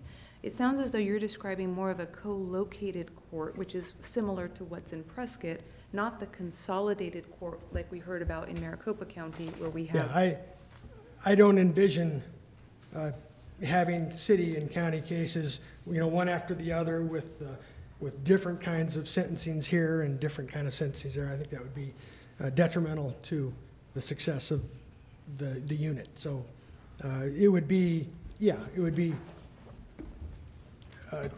or 3 courts in one building, but not mashing them all together. Thank you. The early disposition court, he argues our court has this program and the JP court does not and cannot because of their overcrowded dockets. My docket isn't overcrowded. What he may think is overcrowding is not my definition of overcrowding. The courts will be separate, and I'll be able to handle all of those courts if you decide to make that decision. Then he argues, will the lines then extend out of the building in cold months, not to mention the fire hazard? There's not going to be anybody outside of my building and waiting in long lines under a consolidated court. The home detention program, I have nothing against a program such as this. We don't do it at the court. The Yavapai County doesn't support that, but I would be happy to entertain that issue. In fact, any successful Cottonwood program will remain, and any non-successful program will be eliminated. I want a smooth running court, whatever happens. The homeless and mental court program, I think it's a great program, and I'd be happy to continue that in a consolidated court. So he argues success stories that will no longer occur, like this will no longer occur since there's no program at the JP court. And he's talking about the gentleman that was walking around town in the park and all. Those kind of successes will continue. In page 4, he argues we have a compliance assistance program, and he argues that he brought this program to Yavapai County. I've been doing that program for 10 years, not maybe the exact program he's referring to, but I allow people that owe a lot of money that don't have a license to pay a percentage of that money with the promise that if they continue to pay, that they can keep their license. So I've been doing that for years. The quality and speed of the justice court would be seriously damaged if consolidation were to happen, and customer service will be severely damaged and slowed. None of that's going to happen, and I'd be happy to go into that further at a later time.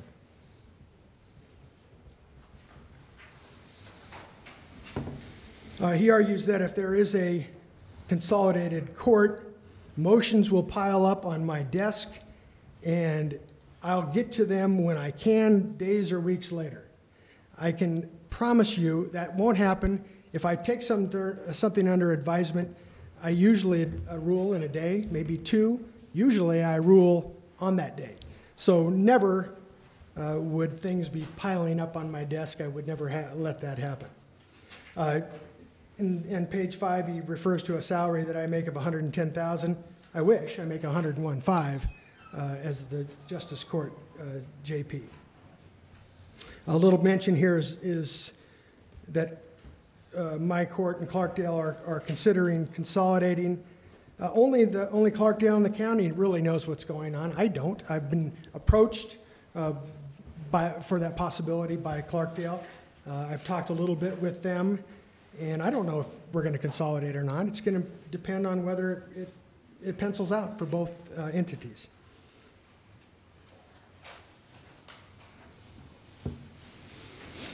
On page 6, he argues the proposal from the county is to buy land, build a bigger building, and have Cottonwood and Clarkdale share the cost. That's news to me. I've never heard of that. The city will no longer control over who handles its cases, and then he goes on to argue that I have offered like a sweetheart deal to Judge Levin to be the pro tem over Cottonwood cases.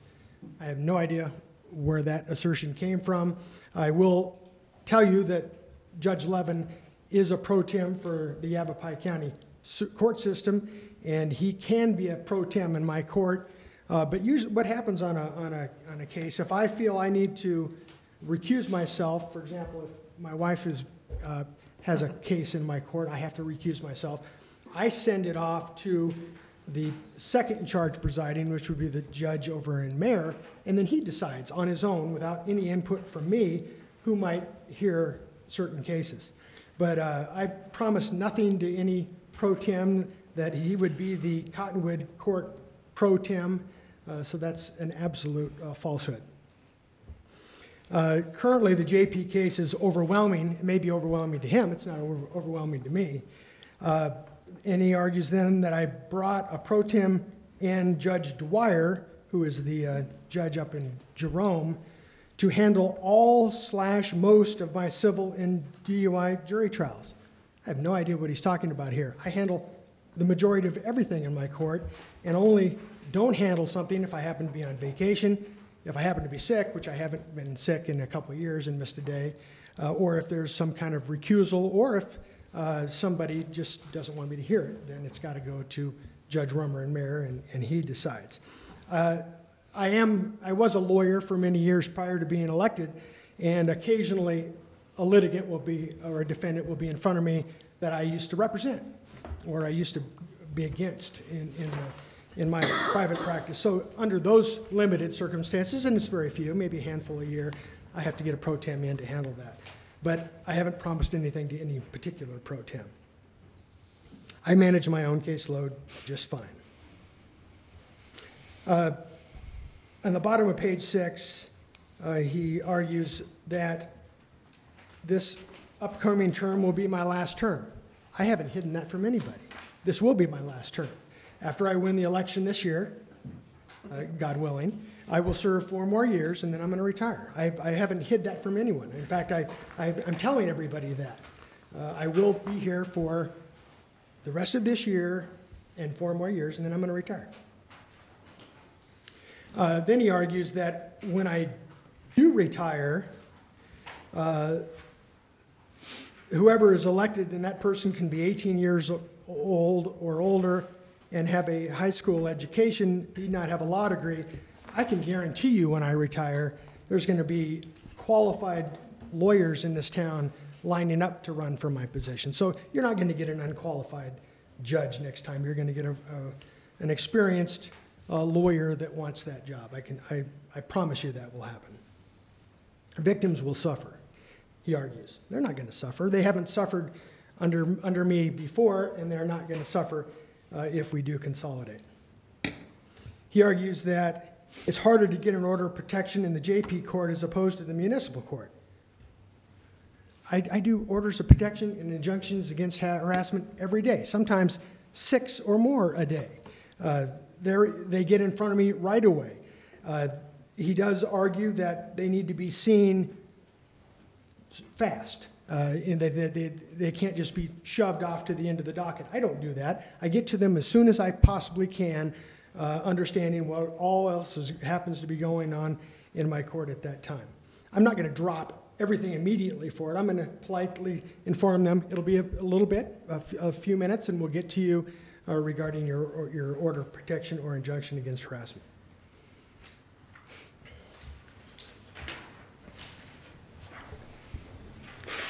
In closing, over the 15-plus years I've served as your judge, I've developed a reputation. I'm not here to toot my own horn, but I invite you to ask anyone about me. Ask my hardworking and dedicated staff, the police, any police officer, the defense bar, any victim that's been in front of me, the prosecutors, community leaders, any defendants that have been in front of me, all civil litigants, and the public at large. It doesn't matter to me who you talk to. I treat everyone with dignity and respect, and I'm confident you will receive positive feedback from everyone you talk to. Finally, this board, I campaigned under this promise, and it says, my pledge to you, I will respect the law and protect your rights, but rest assured I will not stop there. I promise to treat you with respect and with professionalism, whether you are the victim, the accused, or before me on a civil matter, and then it's signed on the bottom by me. I hung that up the first day I served, January 1, or the day after, because that would have been New Year's Day, of 2003, and it's hung in my court every day since, and I follow this each and every day. Thank you for your time. Anybody have any questions? I do. Please. One of the other things, I can't remember if it was in the email or if it was something Judge Losota said.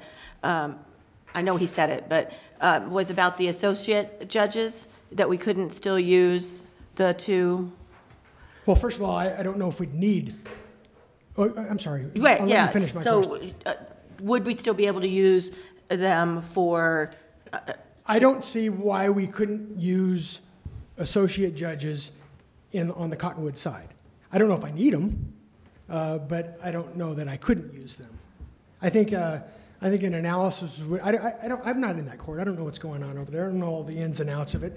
And if we need an associate judge, we need one. I can tell you, I have 4 times the volume and I handle it all. So I don't know if I need an associate judge to come in or 2 associate judges to come in.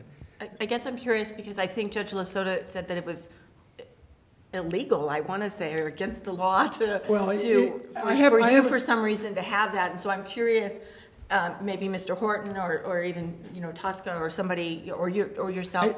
I'm curious of another opinion. I don't know. I haven't researched that. I don't know if it's allowed at the county level. He indicates that it's not. It may not be. I don't need them at the county level. If we need them at the city level, then we'll keep them. If we don't need them, then we don't need them. I don't know yet. And speaking of volume, you said you have 4 times the caseload.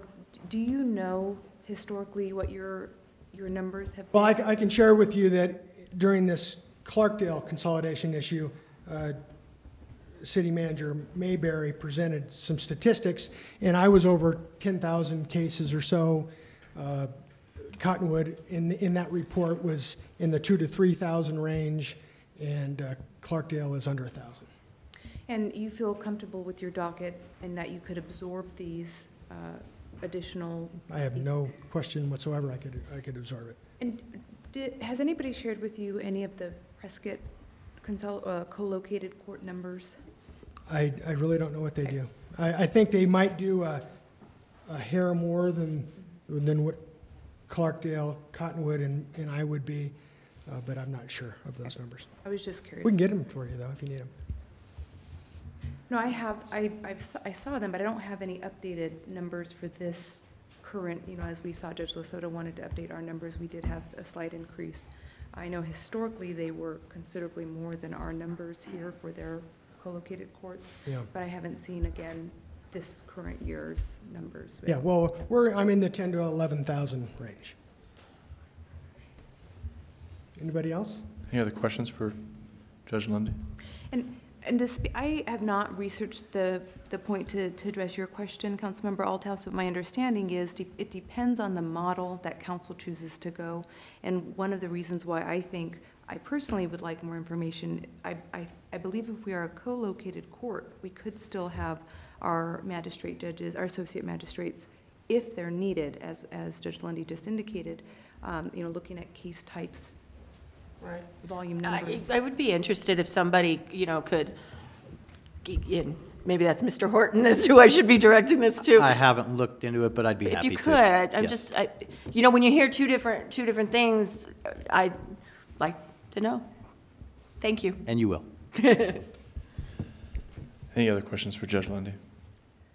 No, well, thank you. I just wanted to, more than anything, just correct the record, because I looked at that memo. I just saw it this morning for the first time. And it just simply didn't contain a lot of truth to it. Thank you so much. Thanks for being here. Appreciate it. And I'd like this to be much less about the 2 judges. This decision shouldn't be about the 2 judges before us tonight, really much more about the position, the efficiencies that we could have. I think that's an excellent point to make. And it's, it is an uncomfortable situation. We are talking about real people. And so it's not an easy decision to make, obviously. And we're not making a decision tonight. I just think looking at the future, of Cottonwood, I know that Clarkdale's moving this direction too. I think it makes sense as we grow as a community to have a more centrally located court where there's less confusion about, where to show up. There's more efficiency. There's more better access to the public, to the citizens we serve. I personally think it makes a lot of sense to explore this option in more detail. I don't think we have necessarily all the detail in front of us tonight, but yes, sir. Were you on the council when we were combined the courts when Judge Butner? Were you on the council? Because we combined the courts once before. It was just before me, I think. Okay, and it didn't work out. I don't recall all the reasons. I know you went through the same thing about money, where it went, or what it cost, and so on and so forth. One of the things that was brought up at that time, and I don't know if you remember, Karen, I know you were here, was the loss of control of our courts. And there was a feeling that we wanted to be a little more in control of that at the time. Right. an interesting thing when you said, you know, the confusion to the public.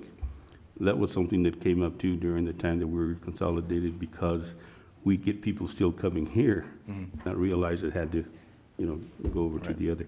And so that's a real something that could be overcome with time, I'm sure. But it was brought up as a concern. And one more thing, I wonder if we have any sort of records and such that would indicate to us some more of the reasons of why at that time this didn't work out. I don't know if we have anything available to us. If we do, I'd like to, you know, see if we can dig some of that up. Would the council care to have, okay, Judge Lundy, if you wouldn't mind. Well, that was when I got elected. You'll need to speak right into the mic, I'm sorry. That's when I got elected, is what happened, and Judge Butner was the judge of both. I got elected, and he wanted to keep Cottonwood. So I don't know what happened or how he made y'all make the decision to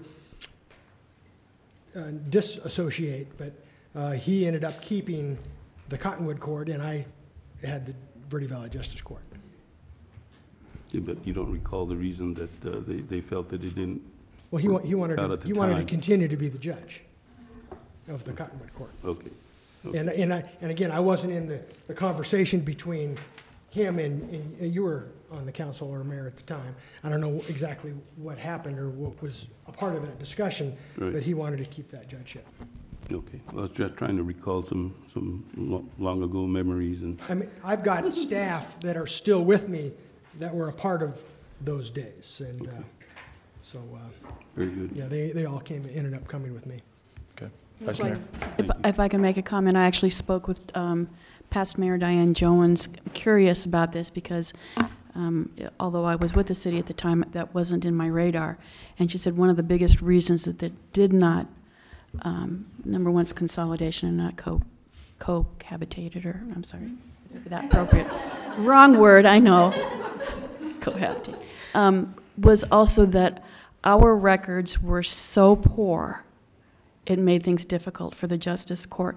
They had things that were a year old that shouldn't have been that long out, and it caused a great amount of stress between our staff, their staff, our, it just caused a lot of strife in so many different ways that our court had been given to them in such poor condition that was not recoverable. And I believe the Supreme Court the Supreme Arizona Court had to get involved. Actually did the get Cottonwood involved. Court at that time and Judge Mackey came up. and talked to us. I was in that meeting with him, and he was ticked off. They were going to take over our court. That's how bad it got. So, yeah, I think there was some. Well, I think that was the reason that we decided to go ahead and combine the courts because of the condition of ours at the time. Yeah.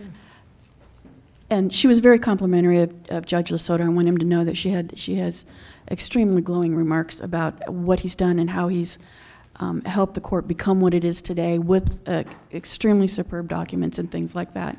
But the reason that it didn't work was because of how poor the documents were. Whether that's what caused the failure or the reason that we went there, it was still in that condition when we got it back. Okay. Councilmember Henry. Thank you. Thank you. Thank you, Judge. Regardless of what happened in the past, right now and moving forward, removing the personalities for a second, and I am cognizant that a court is a cost that we have to bear. So I'm not trying to run the court at a profit, but what I look at in the materials that were provided in the packet are the numbers, the case per full-time judicial employee, the cases per full-time non-judicial employee, and the numbers don't lie. We are in the lowest in our county for both number of cases per judicial full-time employee and non-judicial. And other courts, the majority of other courts in our county are running more efficiently than we are. So what do we need to do? Is it that we consolidate? Is it that we co-locate? Is it that we reduce our full-time employees? Where do we increase efficiencies in our court? I don't think that we have the answers or enough information to make the answers tonight. we've heard, oh, it won't be a cost savings. I guess Judge Savona, who is new to the Prescott bench, I believe he's only been there less than a year. I don't believe he has any financial information as far as our situation. What rents could the city possibly, if we, look at space? I don't even know how much space we have at our municipal court that's not being utilized, if any. But again, I think that's something that as a council, when we say one of our main cost savings areas of focus is consolidating or contract services, I think we have a duty to explore it further. I agree, and I apologize for the confusion by consolidation versus co-location. I think we've kind of been using those same terms liberally tonight, so, and they are different. They are different. I think, like Councilmember Hodeggy said, that there will be some element of loss of control.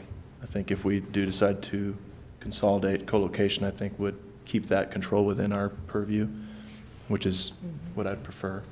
Yeah, well, I think that's what we're talking about, is co-locating, right. not exactly consolidating. Correct. Right. It's a small word, but it's got a big impact. Yeah, big difference. So council, would you like to explore this further? We can get some more detail, have some more conversations with the county, and come back with some. Yes. Yes. Okay. Okay, thank you everyone for being in attendance tonight on such short notice. I appreciate it. Thank you.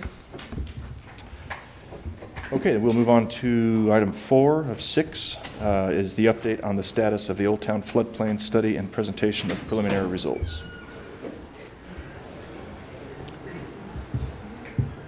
Mr. Winnicky? Yes, good evening, Mayor and Council. Tonight we have an update for you on the status of the Old Town Flood Study.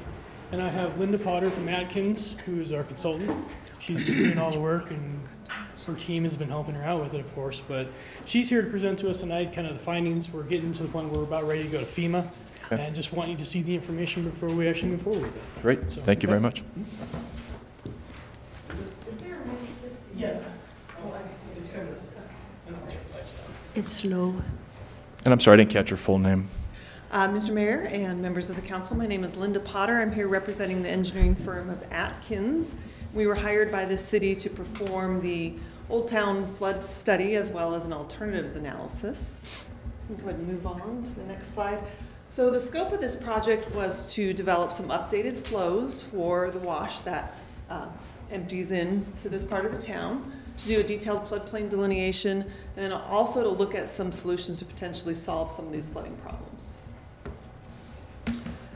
Just a quick overview of the watershed. Up in the mountains, we've got about a 5 square mile area that drains here into town. We've got steep terrain in the upper part of the watershed, and once we kind of exit from that steep terrain, the flows have a tendency to spread out where they're not contained anymore. And the study came up with a 1% annual chance that used to be called the 100-year floodplain.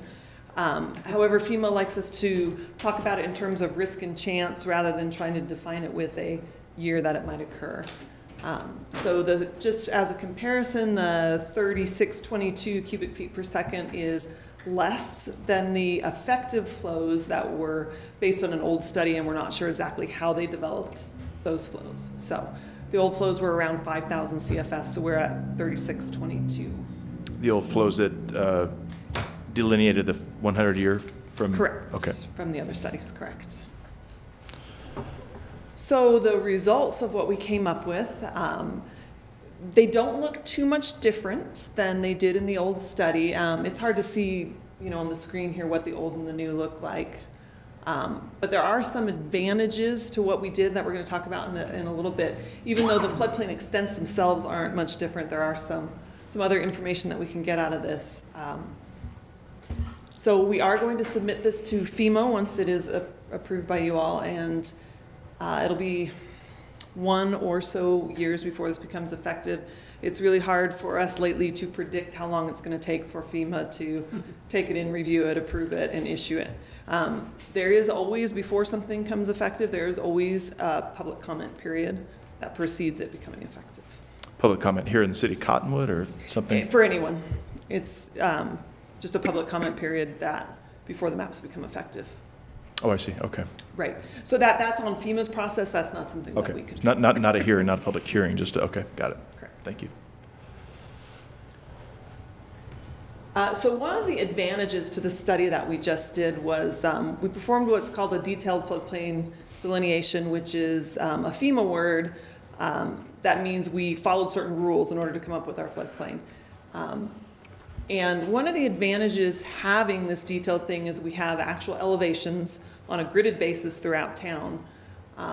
And so when people go to get ratings for flood insurance, they're rated on what kind of zone that they're in, but also how high or low they are above the what's called the base flood elevation, which is that 1% annual chance event. So we looked at a couple situations that might happen here in town as what people are paying right now today, with it being a non-detailed study and a Zone A study.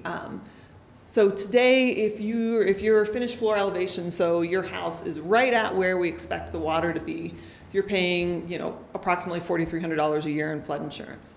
So with that same exact situation under the new mapping, your premium will go down to about $1,300. So that's a significant savings. And then the higher you're rated above, obviously the less money that you're paying now and the less money that you'll pay in the future. So I just wanted to point out some of these advantages. Even though it doesn't look much different, it is better for the citizens on their flood insurance rates. So we came up with this floodplain, and it is, you know, pretty much all throughout Old Town Cottonwood. So we wanted to look at ways that we could solve this problem.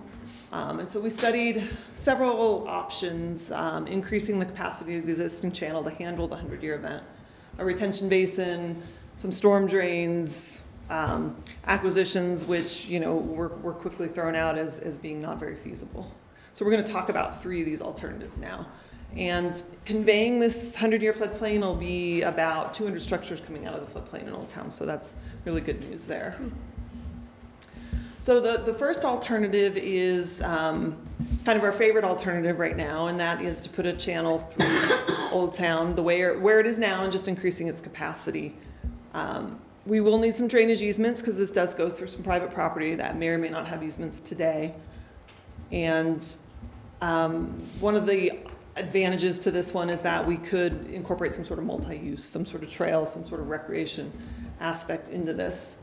And we're looking at, bad news on the money part, we're looking at about, for the 100-year solution, $2.3 million approximately is the cost of that. And then we also looked at different flooding events. So if we can't collect all the water, maybe we can only collect a little bit of it and solve some others. So the costs go down from there. So 2.3 to put in this channel that is shown on your map. Correct. And okay. I expect these, so what we like to do on these big conceptual things is aim high with our numbers, and hopefully during final design there are some things that could be done to make it lower, but we don't want to say it's only going to be 1.8 and it ends up 2.4.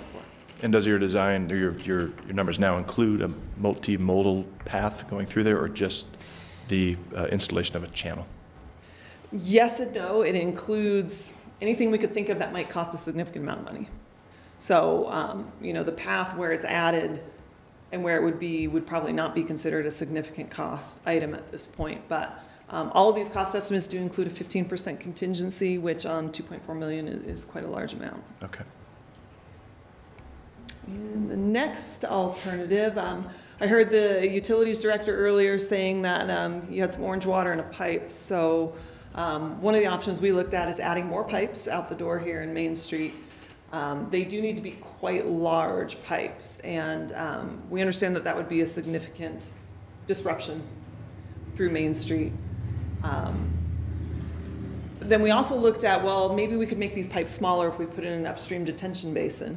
The city owns some land up by the airport.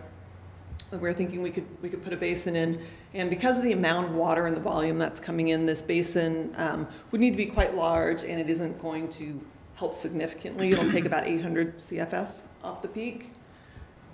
So either way, we looked at both of those and came up with, it looks like the cost didn't get in here, but I've got it on another slide later on. The costs on these alternatives I'm talking about are more expensive than the one channel alternative. So then we have another variation on alternative 3. Can we just go back to that other, yeah, sure. So you're talking about expanding the storm drains essentially on Main Street, is that? Correct. So the red line there would be right out the door here, all the way down to the river. Uh-huh. We're putting in 2 large 84-inch diameter pipes, which are quite large. From blowout? Correct. Piping it down, okay. So you'd have to tear up Main Street? Basically the entire street. And so we understood that that's probably not something we want to do. So we looked at, with the next alternative, we looked at just a different alignment for the pipe, which would be to go the other way and then down 6th Street. And then I believe the next slide has the costs on it. So our favorite one is the 2.3 million, and the costs just go up from there. So some of these different alignments were all the way up to 7 million. So obviously that's not very feasible. In terms of maintenance, your favorite alternative, which is also the cheapest, which makes it my favorite, is it easier to maintain a channel as opposed to storm drains? It seems like storm drains would require a lot of maintenance. They both require maintenance. I'm more of a fan of things you can see, because then you know when you need to maintain them. A lot of times things happen underground where you can't see until it's failed or too late. So I feel like we have a lot of those issues currently in town where, right, what I'm talking about. So it seems like if we could see it, we'd know when it needs maintained and get after it more quickly. And it also seems like alternative 1 has less of an impact on our citizenry than any of the other alternatives. We need to finish Mingus Avenue first before we tear up. Yes. It's very important. Every day. So I guess the whole good news about this large dollar signs that we put in front of you is that there are some grant funding opportunities that we have a potential to go after. And another idea also is phasing it. You can always do it a little bit at a time. And so that's something obviously Robert would be working with you in the future on. But there are quite a few grant opportunities, and taking 200 homes out of the floodplain for a FEMA project often shows very favorably for them giving money. So, very good. Any questions? Who applies for the grant? The city would apply for the grant. Who helps the city with the application? Robert knows it all. Okay. Actually, Mayor, FEMA, through Division of Emergency and Military Affairs, they have a grant application open right now, which is pre-disaster mitigation, and we're actually going to look at submitting this project to that program to see if we can get some funding. Well, that's great. It's a 75-25% match, so we'll see if we're showing favorably or not, but it's worth a shot. Great. Good. And then the other thing to mention, Linda did talk about phasing the project. One thing to think or to realize about the phasing is we can't start at the upstream end. We have to start at the downstream end, because if we start at the upstream end, make an improvement, now we have undersized capacity downstream, and we're causing more issues. So it's kind of reverse logic in that sense. Okay. Okay. Any questions for Ms. Potter? No? Okay. Thank you for being here. I appreciate it. Okay. Thank you. Now, in terms of the easements that we would need to acquire, do you have an idea roughly on? There's some properties we were looking at this morning. We might be able to go ahead and seek donations of the land, possibly for tax benefits for the landowners now. But I think on that first slide they showed 22 properties that we would need to get some sort of an easement from. Okay. Some of them, unfortunately, from Pima Street to the north we own, and there's one on the south side of Pima Street that's ours. But once we get past that, we'd have to work with state land and private entities. Okay. So. All right. But we will be doing some more research on that. Okay, very good. So council, would you like to direct moving ahead with alternative 1? Does it seem like the most viable? Since he knows it all, it sounds good. Thank you. Action only, but yes, absolutely. Yeah. Great.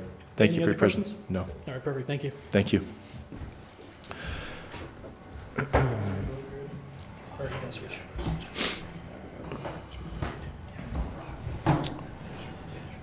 Okay, next up is discussion and direction to staff regarding use of pavement preservation funds and implementation of Main Street Road Diet. Thank you, Mr. Mayor. I apologize. Matt did a great job getting this all loaded for me, and then I had some last minute changes on the presentation. So okay. Thanks, Matt, but I apologize. I'm going to take some time to load it up here. Okay. Well, we've talked about this diet for quite some time, though, right? Yeah.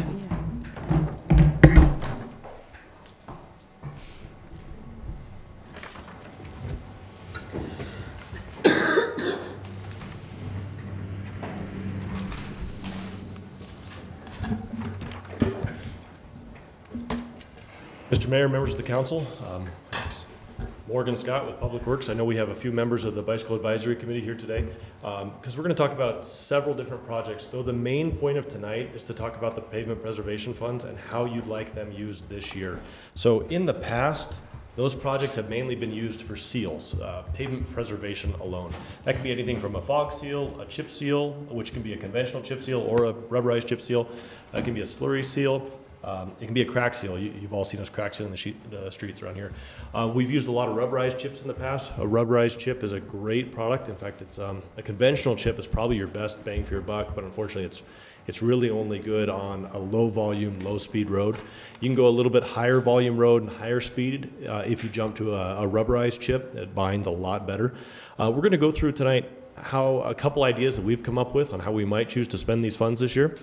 Council, you'll remember that you increased the funds this year from $600,000 to $750,000, and that's every other year. And again, the purpose of tonight is how would you like those funds spent? So before we broke out how we thought you might want to spend these funds, of course, we went through your initiatives to decide, okay, should this guide how we want to use those funds? So of course, you wanted us to expand the bicycle program. You want us to establish Cottonwood as a premier tourist destination. You wanted us to look at reconstructing Main Street with a bike diet, adding bike lanes. And then we looked at a few other objectives that we might be able to accomplish, and these are some of the things we're going to be talking about tonight. They include everything from improving our residential roads that are beyond maintaining and preserving, increasing parking in Old Town, increasing safety in Old Town, and of course, spreading these funds as far as they go. That's something we always want to look at, is how can we spread them a little bit farther? So this is just a quick list, and I'll go through each of these items in detail, and I apologize, I know it's late, so I'm going to try to go through this quickly. Please feel free to slow me down, just to save everybody as much time as possible. So we are going to look at reconstructing just a few local streets, and we'll talk about how we're going to do that, or how we would do that if the council would like us to. We would like to discuss the possibility of purchasing a crack seal machine. We think that could be a long-term potential saving and help us spreading our funds much further. We'll talk about the traditional seal treatments and the roads that we'll be using for those. Then, of course, we'll be discussing the Main Street road diet. And we may even have a savings this year, and we'll run a few very small projects by you that, should we have a savings, that we might be able to use those projects for, those remaining funds for. So we had a consultant come in. Fortunately, it was free, so we beat them up a little bit. And that's the best kind of consultant. Of course, they were trying to sell us on their product, so really what he did is he came in, he analyzed every single city street. You can see he even analyzed a few Clarkdale streets, so we're going to send Clarkdale the bill for that. But basically what he did is he said, okay, what streets does he recommend his product on? And we may end up using his product. It was a decent product, but what he really did, which was useful to us, is he said, okay, what products should we use on different streets? You'll notice some of these streets up here are in pink. Those are the ones that he says we shouldn't even bother preserving. And again, you'll notice some right here in pink, some outside, and these are some of our older neighborhoods, most of Old Town, most of Verde Heights, even some of Black Hills. Is that because they're in such poor repair that, okay. Can you orientate us? I have a hard time with these aerial maps, so. Thank you. I do apologize. I forget to do that every time. Just tell me where, right outside the door is, maybe. Okay, so we've got Old Town right here. I can't see you. You can see the mouse. We can't see you doing anything. Oh, there it is. You can't see that. Oh, that's too bad. Okay, I'm sorry. I thought you could see my mouse. I apologize. So we've got Old Town right here. We've got State Route 260 coming up from the north, 89A. So of course you got Taco Bell Giant intersection here, coming up the Food City Safeway intersection here, Main Street coming through. So Old Town, Cottonwood Ranch, Airport. Okay. Thank you. And these areas here in pink, and I apologize, you couldn't see my cursor earlier, those are the areas that this consultant does not recommend it's worth putting our money into. And kind of the modern use of pavement preservation is, let's preserve our good streets. And I know in the past we've usually like, let's go put a chip seal on some of our older streets, which sometimes makes sense. But it's, let's preserve our good streets. Let's keep them good. Let's get 20 and 30 years out of this asphalt, and let's reconstruct the streets that need reconstructing. So this did come from that consultant. So one of the first uses we'd like to talk to you about is reconstructing some of these streets. The first street that we brought that we think you might want to consider is the Cherry and Birch neighborhood right here. And the reason we think that might be a good candidate, it's not only in very poor condition, it's one of our highest volume residential streets. The biggest reason it's such a high volume is because of the American Heritage Academy at the very end of the street. Many of you will remember, I think we had the principal here a couple months ago talking about how dangerous it was and how poor the road conditions were. He'd love to see a sidewalk go on there. We're not talking about sidewalks necessarily tonight, but unless the council wants to, of course. But that's why we would recommend that if you would like to use some of our pavement preservation funds for reconstructing local streets, that's probably going to be one of our top candidates. So we broke that down as far as what that would cost. We broke that neighborhood into two groups, Group A and Group B. Basically, we've got Cherry Street, and then you've Cherry and Cypress, then you've got Birch, 17th and 18th. This is a view from Main Street looking west down Cherry. You see American Heritage there in the background. What happens here is all the school traffic basically comes up and down the street twice a day, and it does beat up that street pretty bad. Also Cypress, which is a road that takes a right off of here just south of Cherry, we get more complaints on that road than I think all of our other residential streets each year. So this is something we might look at. If we were to do Group A, basically Cherry and Cypress, it would come out to about $162,000. Group B is a little bit more, $237,000. So that is more than I think all of us expected for pavement funds. Let me jump to the map. So this is Group A and Group B. You've got Main Street right here.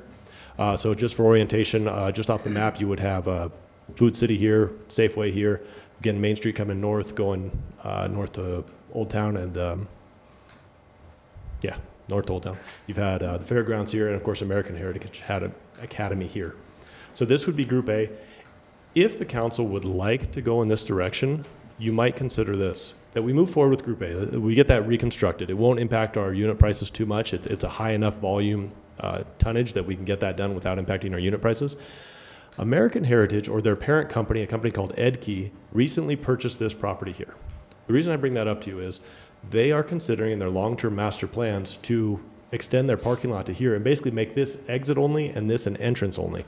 What that would do for us, for the safety of our students, for the people traveling on that road, although the roads themselves would remain two-way, school traffic would equivalently become one way this way, enter out, and one way this way. That would actually help the intersections on Main Street. That would help less traffic for students who are walking on the street.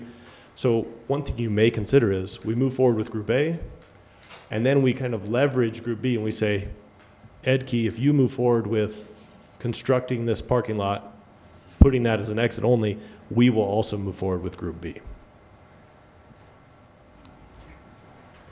So questions for the council on proposed use number one. Number one, would you like to use some of the pavement preservation funds to reconstruct these streets?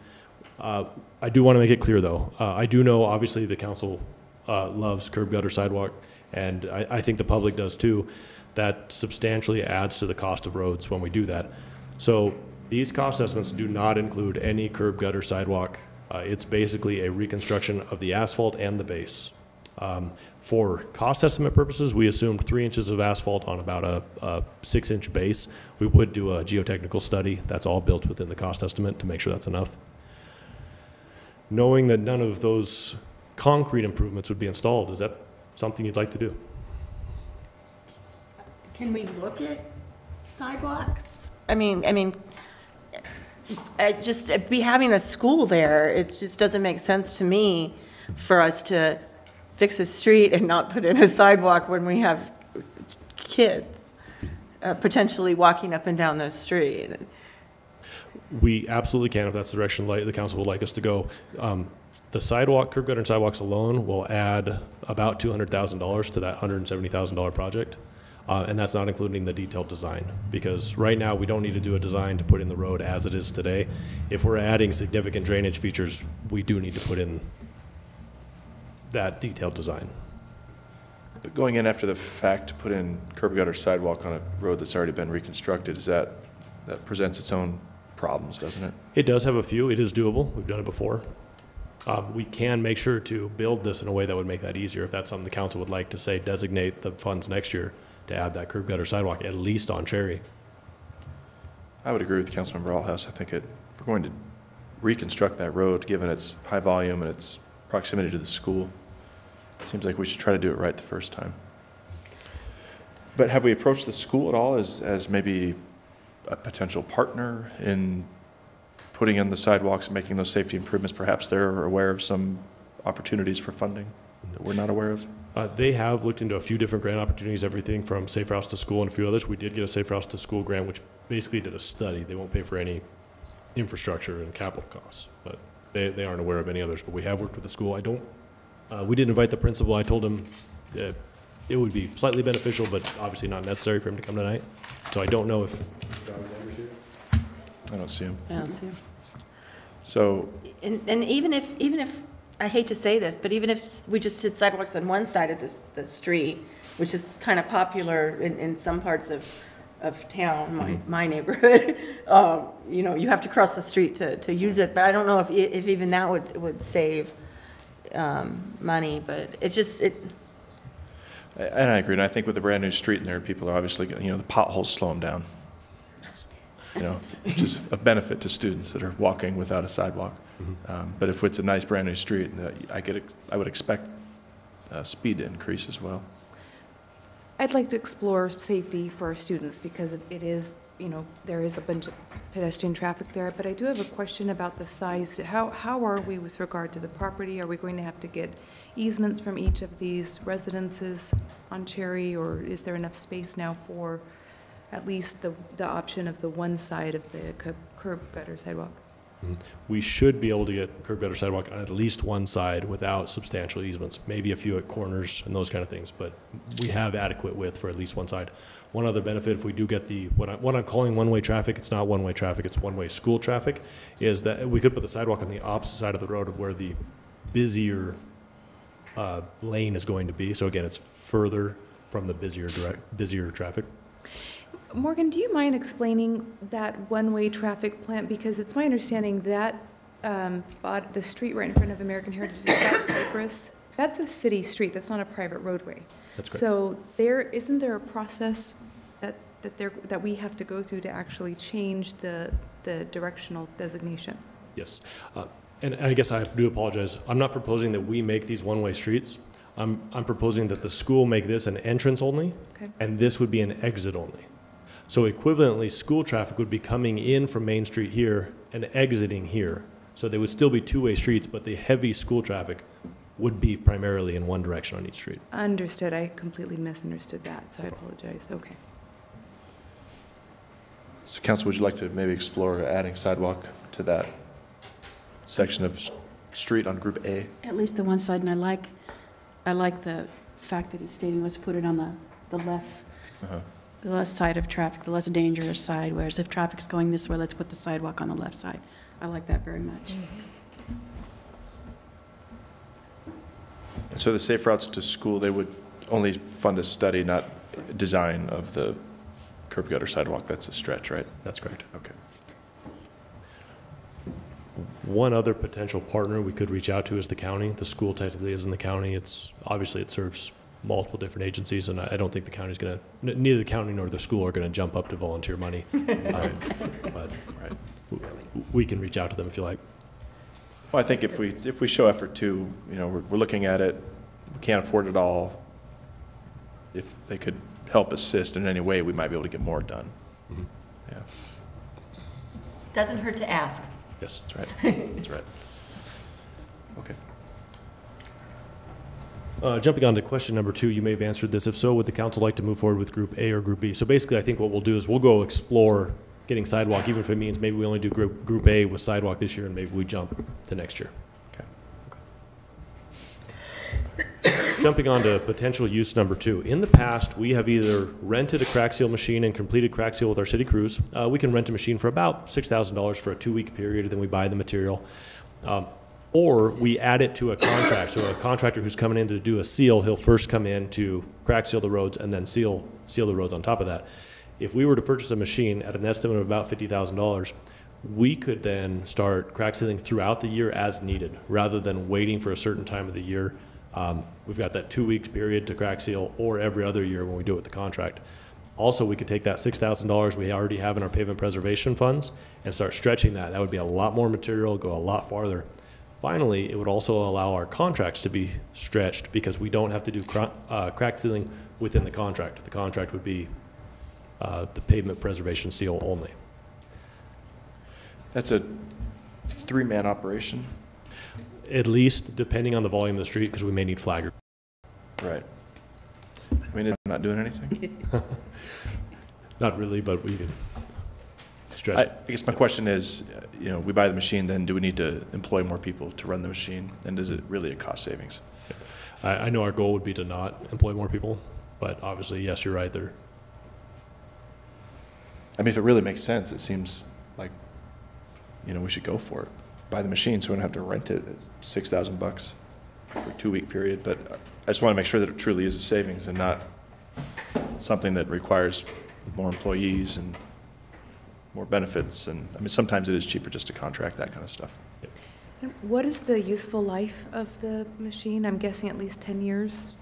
That is a great question. I apologize. I wish I had researched that, but I can get that information for you. Well, because if we're 6,000 a year now, you know, if we think we'll get 10 years out of it and we have the staffing and the maintenance, that might make sense. But if we don't know, I don't know anything about crack seal machines or this. That surprises me. There's a limit to your knowledge. Missed that day. Kind of like Alexa, you know, starts to laugh in the middle of the night. I thought it was talking back at me saying I have a problem because I don't know anything about. Pretty good timing, though. So we can get that information back to you because I don't think it's something we need to move forward with immediately. That'd be great. Yeah, and I think for at least me, part of the remaining items 3, 4, and 5 turn on 1 and what our estimate and how much money we actually have, to be honest, Morgan. Yes. I think if you're willing to say, take the money from Group B and put it into Group A, though, that would free up a lot of money. It obviously pushes Group B back to a later year. Right. I like that. Just do Part A.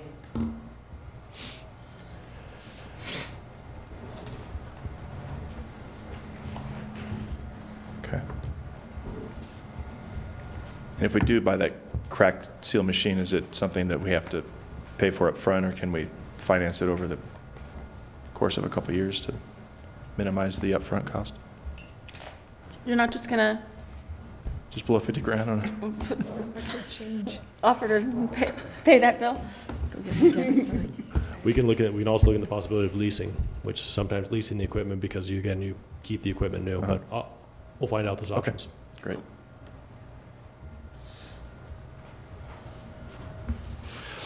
Now, jumping into use number 3, or proposed use number 3, this is where we jump back into the really traditional way of the way we've used pavement pres in the past, fog seals and chip seals. So if we jump into this list, and I apologize, I realize everyone probably can't read this list in front of you, so I hope it was adequate in your packet.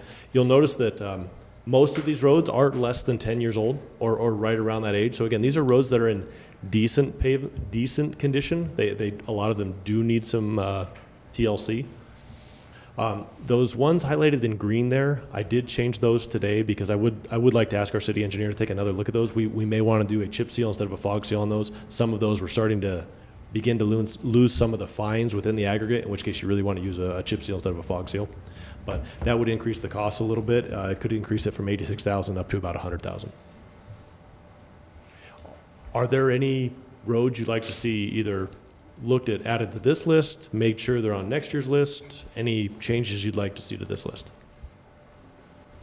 Are you done talking about streets after this then? At least as far as the pavement president, I was going to jump into road diet. Yeah, so I came down Verde Heights today, and that natural speed bump is really getting bad. It's getting to a point where it's going to be a hazard. I mean, if you don't know it's coming and you hit it and your car's slow, I think it needs to be looked at. And I'm not just saying that because I take it to city council, but it's really becoming quite bad. I think that speaks a lot to, one thing that's always bothered me about our approach of pavement preservation is that we maintain our nicest streets first before we put money into the older streets, and it makes sense. Just want to preserve those since you invested in them, but I think it does speak to the fact that we're not putting enough money into the older streets, like Verde Heights, that your study indicated needs a complete rebuild. And I think a lot of people use Verde Heights, probably more than we should, because it is an easy way to get into Old Town when you're up on that side. So We could definitely look at it, even if it's not a full reconstruct, at least fixing that dip. it's just that one patch is, I mean, the street's not great, but that one area, that dip is really bad. Slows everybody down. I know it's there, so. And of course, in 2019, we have this, presumably, we would have another round of pavement president we'd add to this list to move forward. Okay. You answered that question? Now, moving on to the road diet. And so I do apologize. I think, Mayor, I gave you some bad information, not necessarily bad information, but I may have even said it to the council. You asked me, what would it take to put in bike lanes on Main Street? And I said upwards over $500,000. The reason is, and this is how we brought this cost as low as possible, is because we don't necessarily have to do a seal with this project. And that's the way we were able to bring the cost down. We're looking, in order to add bike lanes to Main Street, at about $170,000. In order to come back with a seal on top of that would be about $180,000. So one thing we might do is move forward this year, and this is what I'm going to discuss tonight, without the seal, and then come back in 2019 and put the seal down. This has a couple of pros to it. One is, just in case there's something that goes wrong, and I hesitate to say that because we want to make sure we're doing this right, and I believe we are, but you can redo it because we'll be sealing it in approximately 18 months. Also, Main Street probably wouldn't be on our list of, or on the top of the list of streets to seal necessarily right now. It probably does need to be sealed sometime soon. It is actually, for one of our older roads, it's in decent condition. Main Street was constructed in the early 60s. And for that old of a road, it's a great condition. It's an old U.S. highway, and it's really doing pretty good. I'm not saying it's perfect, please don't get me wrong, but for its age, it's doing okay. So first of all, what is a road diet? Well, basically, what we would look at, and this goes back to the council's objectives of let's become a silver bicycle community. By reducing either the number of lanes and or the widths of the lanes, we can look at adding bike lanes to the side. Originally, we were only going to look this year from Mingus Avenue coming up to Old Town. We think for that $170,000, we can actually stretch it all the way from 89A out near Walgreens through Old Town. That's 2.8 miles, a total of 5.6 miles of bike lanes. That's one of the biggest things I think the bike community wants to see is continuity. You know, we can do a block at a time, but a block at a time doesn't really get you somewhere. So that's one of the biggest benefits. This is not perfect. We don't have all the perfect bike lane widths we'd like to have, and I'll go through those here in a minute. But again, the estimate does not include a seal, and you would still see your stripe obliteration marks. I'll show you pictures of what that looks like, but I think all of you have probably seen in the past where you're driving through a road that's recently been reconstructed or resealed. You can see where this old stripe has been obliterated. We think one way to get around that, because sometimes in inclement weather when it's raining or something, you actually see that before you see the stripe. So we'd like to do like a raised pavement marker or something so you can see the stripe at all times. And so the sealing then, which is not included in this, would take care of that situation? That's correct. Okay. And again, we'd like to do that 2019. Got it. These cost estimates do include milling in just a few places. There's a few places where the asphalt's higher in the gutter pan. We wouldn't fix all of it. We would fix the worst situations. We'd probably come back and fix the rest of it in 2019. There's a few places that do need to be patched. We'd actually have to saw cut out, remove and patch it. Removing the striping and then restriping. That's what's included within this cost estimate. Okay. I'm going to run through this, and I do apologize. I'll run through it really fast. Please slow me down if you need to, but we did go through this with the bicycle committee. They're excited about it. I think there's several members of them here tonight. They have some concerns. These are not the perfect widths we'd all like to have. For example, starting out at 89A near Walgreens, coming into Cochise. Cochise is just past Mingus Avenue, for those of you familiar with that neighborhood. Basically, from that area, we would be looking at 5-foot bike lanes, which does include the gutter pan. I know that's not always ideal. We'd like to not include the gutter pan. So basically, from the face of the vertical curb, you'd have a 5-foot bike lane. From Cochise down to 7th Street, that's basically right around the Hog Wild area. Oh, I'm sorry, backing up to the 89A to Cochise area. You would have 10.5-foot travel lanes and center turn lanes. ADOT's minimum is 11 feet. Now, ADOT tends to deal with higher speeds than we're dealing with here. This is a 35-mile-an-hour roadway. Our engineer is okay with the 10.5-foot travel lanes. He's very nervous about the 10.5-foot center turn lane, because when you're in that center turn lane, you've got vehicles on both sides of you, obviously one going in the opposite direction. It's better to have a little bit extra width in there. this is doable. We can make it happen. There are several streets in Phoenix that have done this, as well as other parts of the community. It's going to be tight at times. It will have the effect of slowing people down. So currently we have, what's our travel lane now currently? 12-foot minimum plus. The outer lanes are actually a little bit more because you've got that extra. But currently up between 89A, between Walgreens and Cochise Street, it's 12 foot? 12 foot plus. Again, the outer lane's a little bit more. Okay. Sure. Nothing. Okay. Thank you. Yeah. So from Cochise down to 7th Street, again, Hog Wild, we'd be looking at 5.5-foot bike lanes, 10.5-foot travel. We would actually go out to a 12-foot center turn lane here to make that a little bit safer. And again, decrease the speed.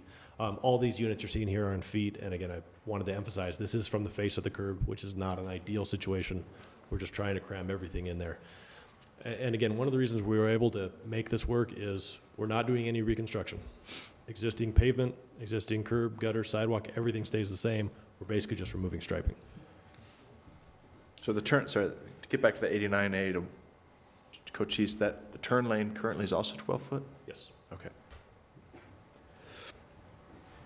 If we jump down to 7th to 3rd Street, this is where we've got a lot of options. So we have met with the Bicycle Advisory Committee once already. We will continue to meet with them.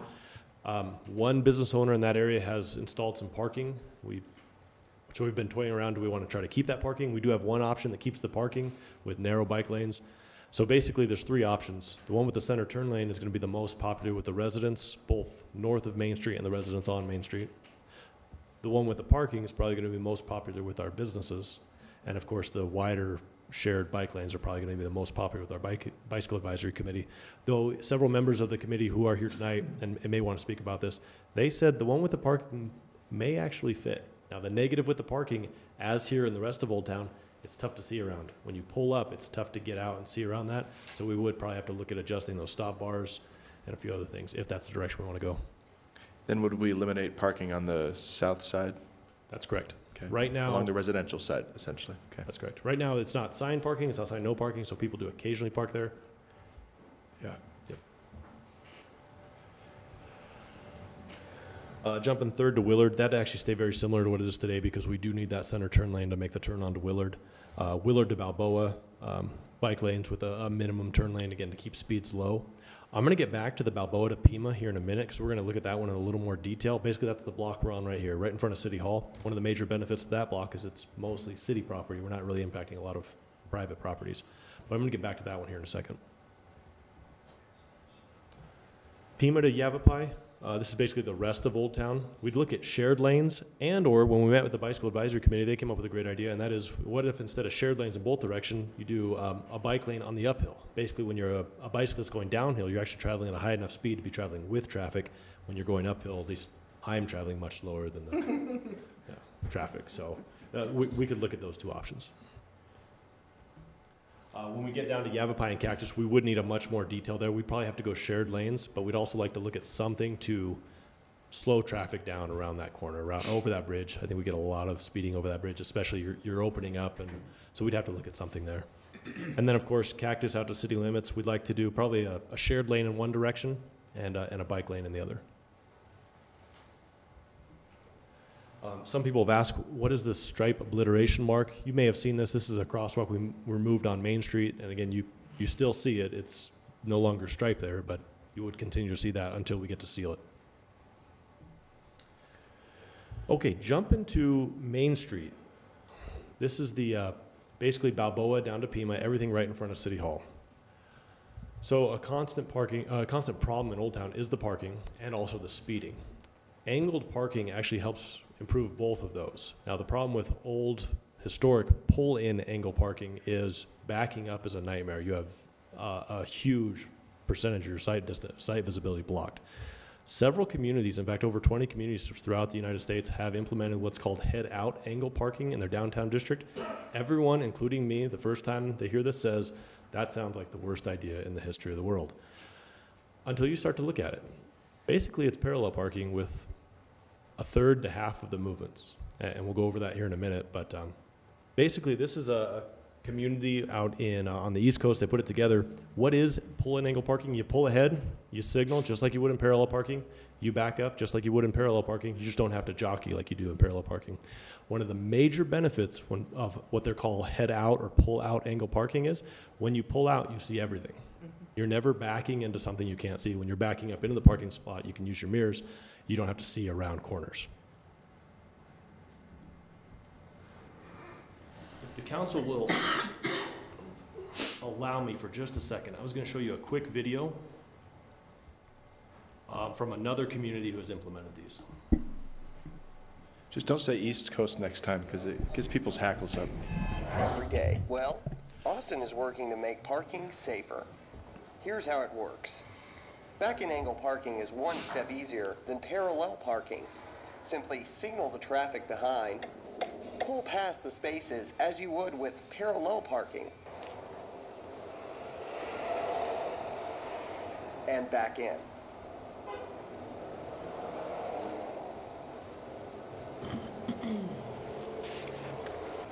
Loading packages is safer here on the sidewalk. And open doors block you from busy streets. And the best part, when you're ready to leave, it's easy to see oncoming traffic, including bicyclists. In Austin, bicycles are a popular way to get around. Bicycle lanes around town help protect cyclists from the flow of traffic. But drivers backing out of spaces blindly creates potential for a collision. Back-in-angle parking helps remove this danger and has proven effective not only in the cities across the U.S., but right here in Austin. For over a year, drivers and cyclists on Dean Keaton Street have safely shared the road. And new to 6th Street business, owners Jim of Swedish Hill and Brad Fortney of Fortney's Antique say they have seen the benefits too. I love the fact that I can now load people's car from the safety of the sidewalk. We don't have to worry about a major amount of traffic. I like that when they're finished and ready to leave, that they can comfortably depart whenever the traffic's clear. They have a full view of the road and so much safer. I've been here back in Austin 17 years. I never parked on 6th Street when it was head-in parking. I park out there all the time now. It's changed, it's different. It was a little hard at first, and now I'm used to it, and most of our customers have gotten used to it and really like it. So Austin, as you encounter back-in-angle parking around town, remember, it's easier than parallel parking, and more importantly, safer for everyone who shares our roads.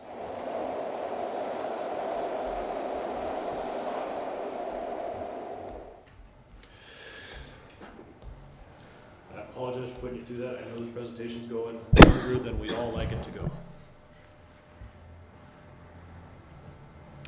Have you run that by Fred Piper? Meet with Fred tomorrow, but I was not going to bring this up. You should bring it up, because I don't want this thing blowing up on us, okay? I have a question. Yes. So with the back-end parking, how much space from the curb out does it take in The largest full-size comparison pickup, to these? the largest full-size pickup would stick out about 16 feet. We are going to give them 18 feet to the travel lane. 18 feet on each side? No, I apologize, 18 feet from the curb. No, but I mean 18 feet both sides of the street? Yes, so 18 feet from the curb. So you're going to have a 10.5-foot travel lane. Again, with the largest full-size pickup, a 2-foot clear area. But she's asking, would you have the parking on, back-in parking on both sides of the street? Yeah. Right now, we have parallel parking on both sides of the street. So this is a conceptual plan, and again, I do think this will need a lot more detailed study. For instance, we probably don't have room for this hatch buffer area here, but okay, just to orient everybody, I apologize, I'm really bad at that. Here's the Civic Center. So Willard Street would be right up here, Balboa Street. We are right here at the council chambers right now, City Hall, and Pima Street right here. So parallel parking is this here today. That would be, again, under this conceptual plan, angled back-in parking. Parallel parking in front of the council chambers, we don't have enough room here. We also, a few people have asked, hey, would this include everything in front of the tavern and the further blocks north? There's not room down there. There's not room for angled parking, unfortunately. I wouldn't think there'd be room out here. Back when you get up in here, there's actually quite a bit of space. This is 18 feet here, 18 feet here, and more than 10.5-foot travel lanes. There's lots of people that like to drive down the center line, too. Yes. You can obviously see why it decreases speed. That's both a pro and a con. How is it enforced as far as, I mean, what if somebody doesn't back in? If somebody was to say head in, Mm-hmm. I suppose they could head out. I don't know. How would they That would head be hard to in? do. That would be very You have to make a difficult to do. wide turn to go in that way. If you were coming if you were coming down the street Oh, I see. Oh, and and pull you would across traffic. cross, Yep, I mean, and- it's possible. Yeah. Yes, I guess I've seen people going the wrong way in a roundabout, so it's definitely. I mean, Yes. Yeah, I think you'd have to back out just like you would back out parking where you can't see. but is that, I guess that maybe the other towns, it didn't come up as an issue, but Oh, I'm sure it's happened. is that something that our police could enforce? I mean, can you say you could only back in? Yes. Yeah, you could. And again, this is going to take a lot of education. And, Right. And obviously, they're not going to be out there writing tickets every time they see somebody parked the wrong way. You know, and you would have to do something with signage to indicate that it is back-in parking only. You know, and I don't think you'd want to put signs that, yeah, so maybe you put it on the bumpers, I don't know, or you start, yeah. What we down were there. thinking is because you do have this large attached area, we can use it to both educate and inform people, tourists, who are coming into the area as well as this area here. Again, that has the effect of also slowing down traffic. I definitely agree, though. This is going to be a large learning curve. Don't doubt that at all. Much like the roundabouts. Many people who hated them, then I drove it and I survived. That's why I drive them backwards every time, just out of protest. So, do we gain spaces, though, with this back in? This is about a 72% increase in parking. We gained 13 parking spaces on this block alone. See, that alone, I think, would sell it to the business community. I think we did 15 parking spaces here, cost us $115,000. This would cost us less than 20.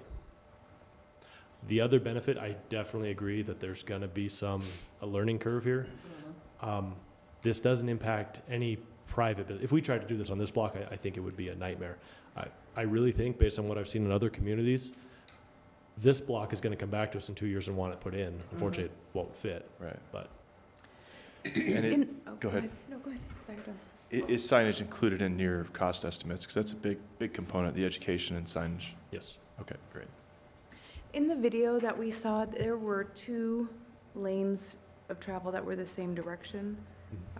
So will it still work? And what we saw in the video was there was a car that was waiting to back into a spot. Somebody else was in that same lane, got over into the other lane to pass them. Here, I mean, we see that happening even now when people are trying to parallel park.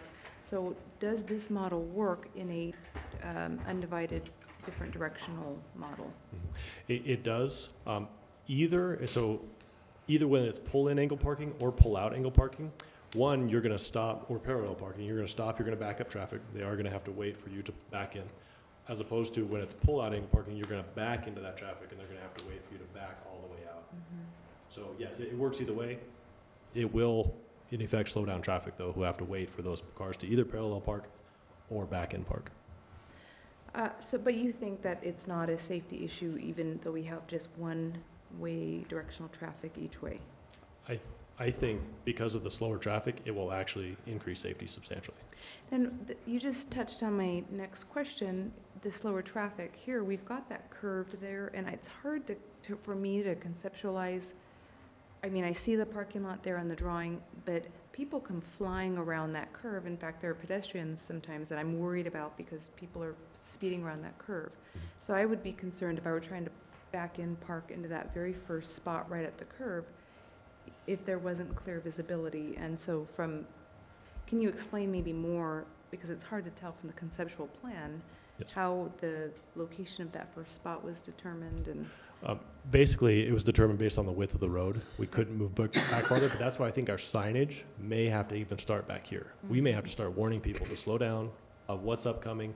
And it's very, very similar to what we did with our crosswalks in Old Town, and that's expanded throughout the city, where we now, in most of our crosswalks, we have an in-street sign. Again, that was not popular. Most people thought that was crazy. There's still a lot of people who don't like it. It has the effect of slowing people down and slowing them down way back here before they get to that curve. One of the other benefits to these bike lanes is we should see a slowdown back here with these 10.5-foot lanes. Is there any possibility of adding in additional smaller vehicle such as motorcycle? It's late, I'm sorry. I need to eat something. I meant to say motorcycles, not mopeds or any of the other street legal vehicles that are smaller than automobiles in any of the other areas. Thank you for asking. Appreciate that. Yes, in fact, this traditionally in other communities, they've used these hatch areas for items such as that, either moped, motorcycle, bicycle, site parking. This one wouldn't be able to be used because I think we'll use this as a bus stop. But there are several others where we think we would be able to use that. We're going to do something very similar here, kind of a hatched pinch point, if you will. And that's a great location for something like that. Something that's not going to be a sight distance issue, but can absolutely park there, yes. Okay. Great. Good question. Okay. I do apologize, I'll try to rush through this. This is 7th Street in Tucson. They did it for several blocks here. This is just an overhead of what it might look like. This is what it looks like from the street level. And again, I admit it looks backwards when you first look at it. You think somebody made a mistake. So Tucson did a study. They saw an average of 3 to 4 crashes per month with front-end angle parking compared to 0 reported bicycle car crashes for the first 4 years following implementation of back-end angle parking. And again, that mostly has to do with how good you can see when you're pulling out. That's a conceptual plan we talked about. Interesting enough, I know a lot of people are very much into keeping Old Town the same. We don't want to change anything. Historically, Old Town did have angled parking. Of course, this was pull-in angle parking, not pull-out angle parking. But I just thought that was an interesting photo we pulled off of the home tour website. That's very good. Look at those cars. Yeah. Just Let's bring those back. What we drive today.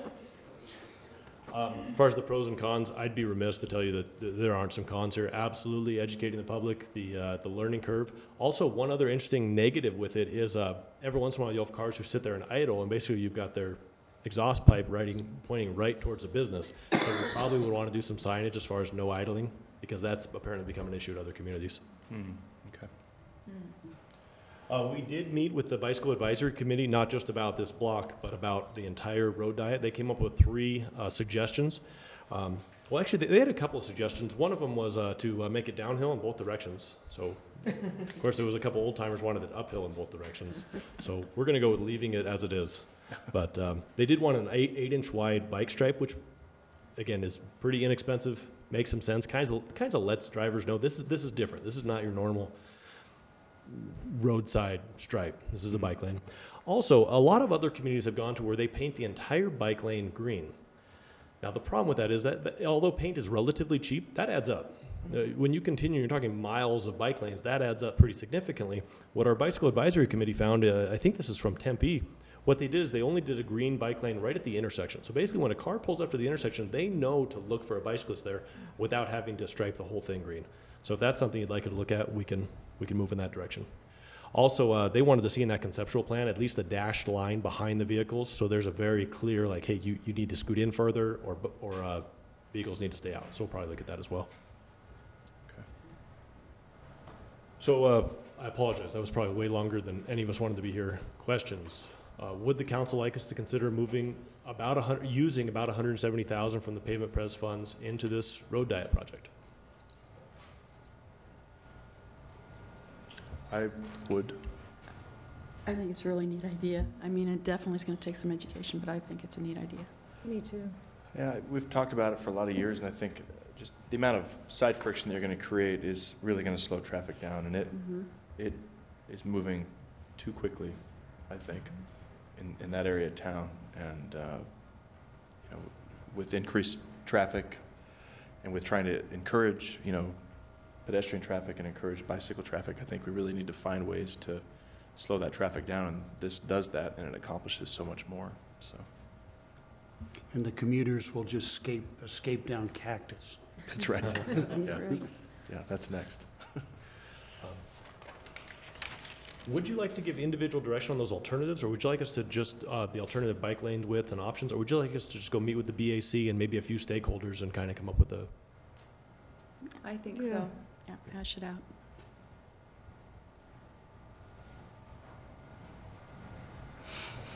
do that. Oh, and then going into the angled parking, I wanted to break that out separate because it is separate. We can do the road diet and not do the angled parking. That's something you want to consider. I think that's worth considering. It gets us more spaces. Yeah. Yep. Right, by itself, it makes them positive. And definitely the education is going to be a big component, but it's only for a portion of Old Town, and I like the idea. I would agree.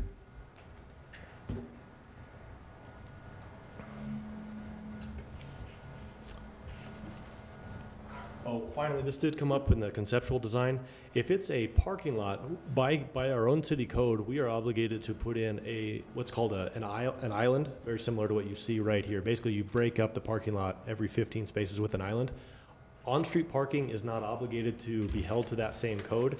We wanted to bring it to you, though. Would you like us to do that? It would probably cost us one parking space. You're not obligated to, but sometimes private citizens say, hey, you didn't do the same thing as we did. Well, on-street parking's not the same as a private parking lot, but what would you like us to do there? Gives people something to hit. Right. I think we need to maximize parking spaces in Old Town. It's already a problem, and hopefully it will only get worse as our businesses are thriving and we have more traffic here. It's a good problem to have. And we've got good landscaping, and we're working to improve the landscaping in Old Town. So I think grasping that parking space is probably the best. I agree. You could always come back and add landscaping later if that's what you desire to. And what is the point of the island? I assume it's a beautification, just kind of break up when you have, maybe think of a difference in the Food City parking lot compared to the Walmart parking lot. It's broke up a little bit more. So there's not a safety reason? No, Okay. I don't think so. Yeah. Okay. Okay, I apologize. We're going to get through this. So the remaining funds, there's a few other projects out there that if we can find some remaining funds, would you like us to look at some of these other projects? It sounds like jumping to the top of the list is going to be the Verde Heights reverse speed bump. I just would like the city to look at it because I think it's getting very dangerous. Right now, again, assuming everything goes perfect, which it rarely does, we should have about $40,000 left over. Of course, that's not including the sidewalk that we jump from Group A to Group B, but we can also bring these back to you a later time because I think based on the cost of number one too, I mean, because I think those sidewalks are important and what that is going to cost. It is getting late. What that is going to cost. I mean, the funds, we may not have any extra money. Yeah, I would agree. Let's see what is going to be left. And make sure that we do the road diet and all that correctly, and if we need additional signage, that there's money for it. So I think if we do roll out something as, mind-blowing as back-end parking, we better put our best foot forward on something like that so the public doesn't, have a big outcry that, Right. If we don't put in the signage and then there's nothing indicating how you're supposed to use that, it's not going to be popular at all.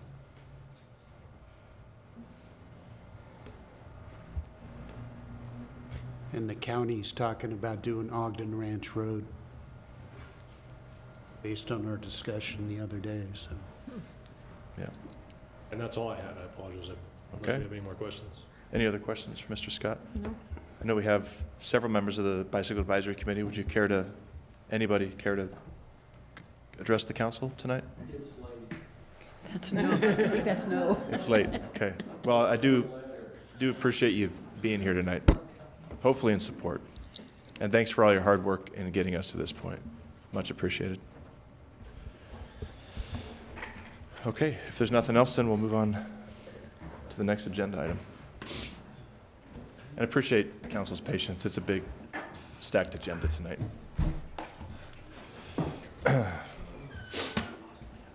And we don't need to belabor the next item. Really, it's just the most important decision we're going to make. We want to go home. Come on. This is slow. Sorry, walk faster. All right, good evening again. As you know, our current city manager, Doug Bartosh, has put in his letter of resignation to retire in next January 2019.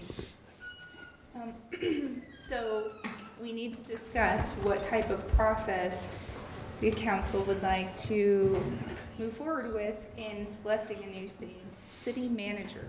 There is quite a lot of information in the packet for you. You have a few different options. We can do an internal process. We can do an external process where we hire a firm to do some of this or all of this for us, or we can have a combined method where we use an outside firm for part of it and do internal services or internal processes for the remainder. In the background section of the council communication form, I outlined what we currently do for all of our other positions. I recognize that this is a significantly different position, and you know, we might not want to use our current position, our current method for selecting this position for us. With that, I can go through this in more detail if you would like me to, or if you've already read some of this information, we can just jump into discussion. I'm open to whatever you feel works best for you. I think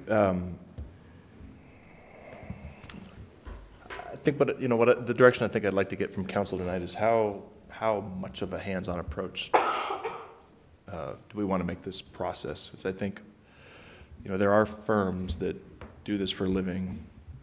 We could budget for it, and not that we wouldn't still be heavily involved in the process, but they would make our workload a lot easier. There are ways that we could also do it internally, meaning that we would conduct the search and all that.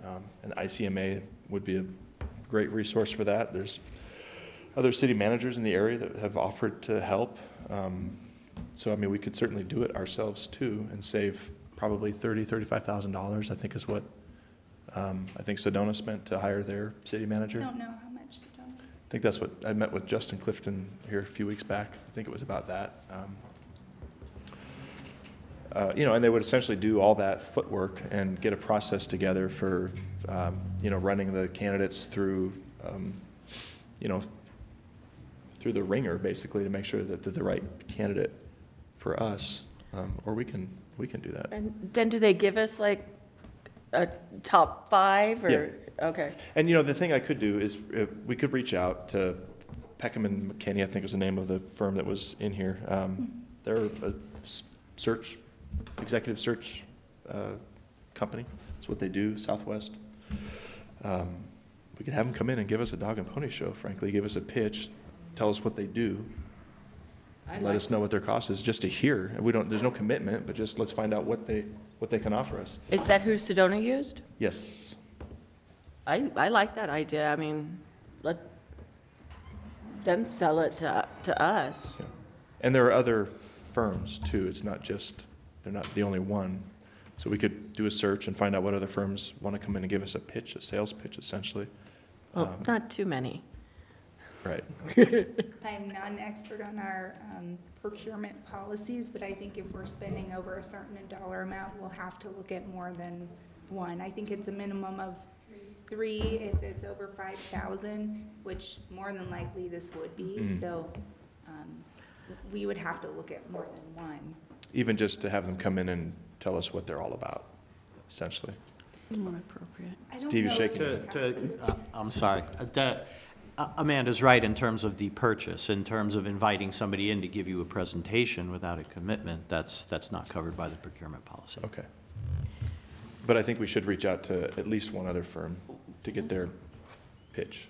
And since Sedona just recently did this, I keep asking, but is there any sort of, sometimes we can piggyback on a different contract, like a state contract or a county contract, you know what I mean? Yeah, generally these are like one-time contracts. Okay.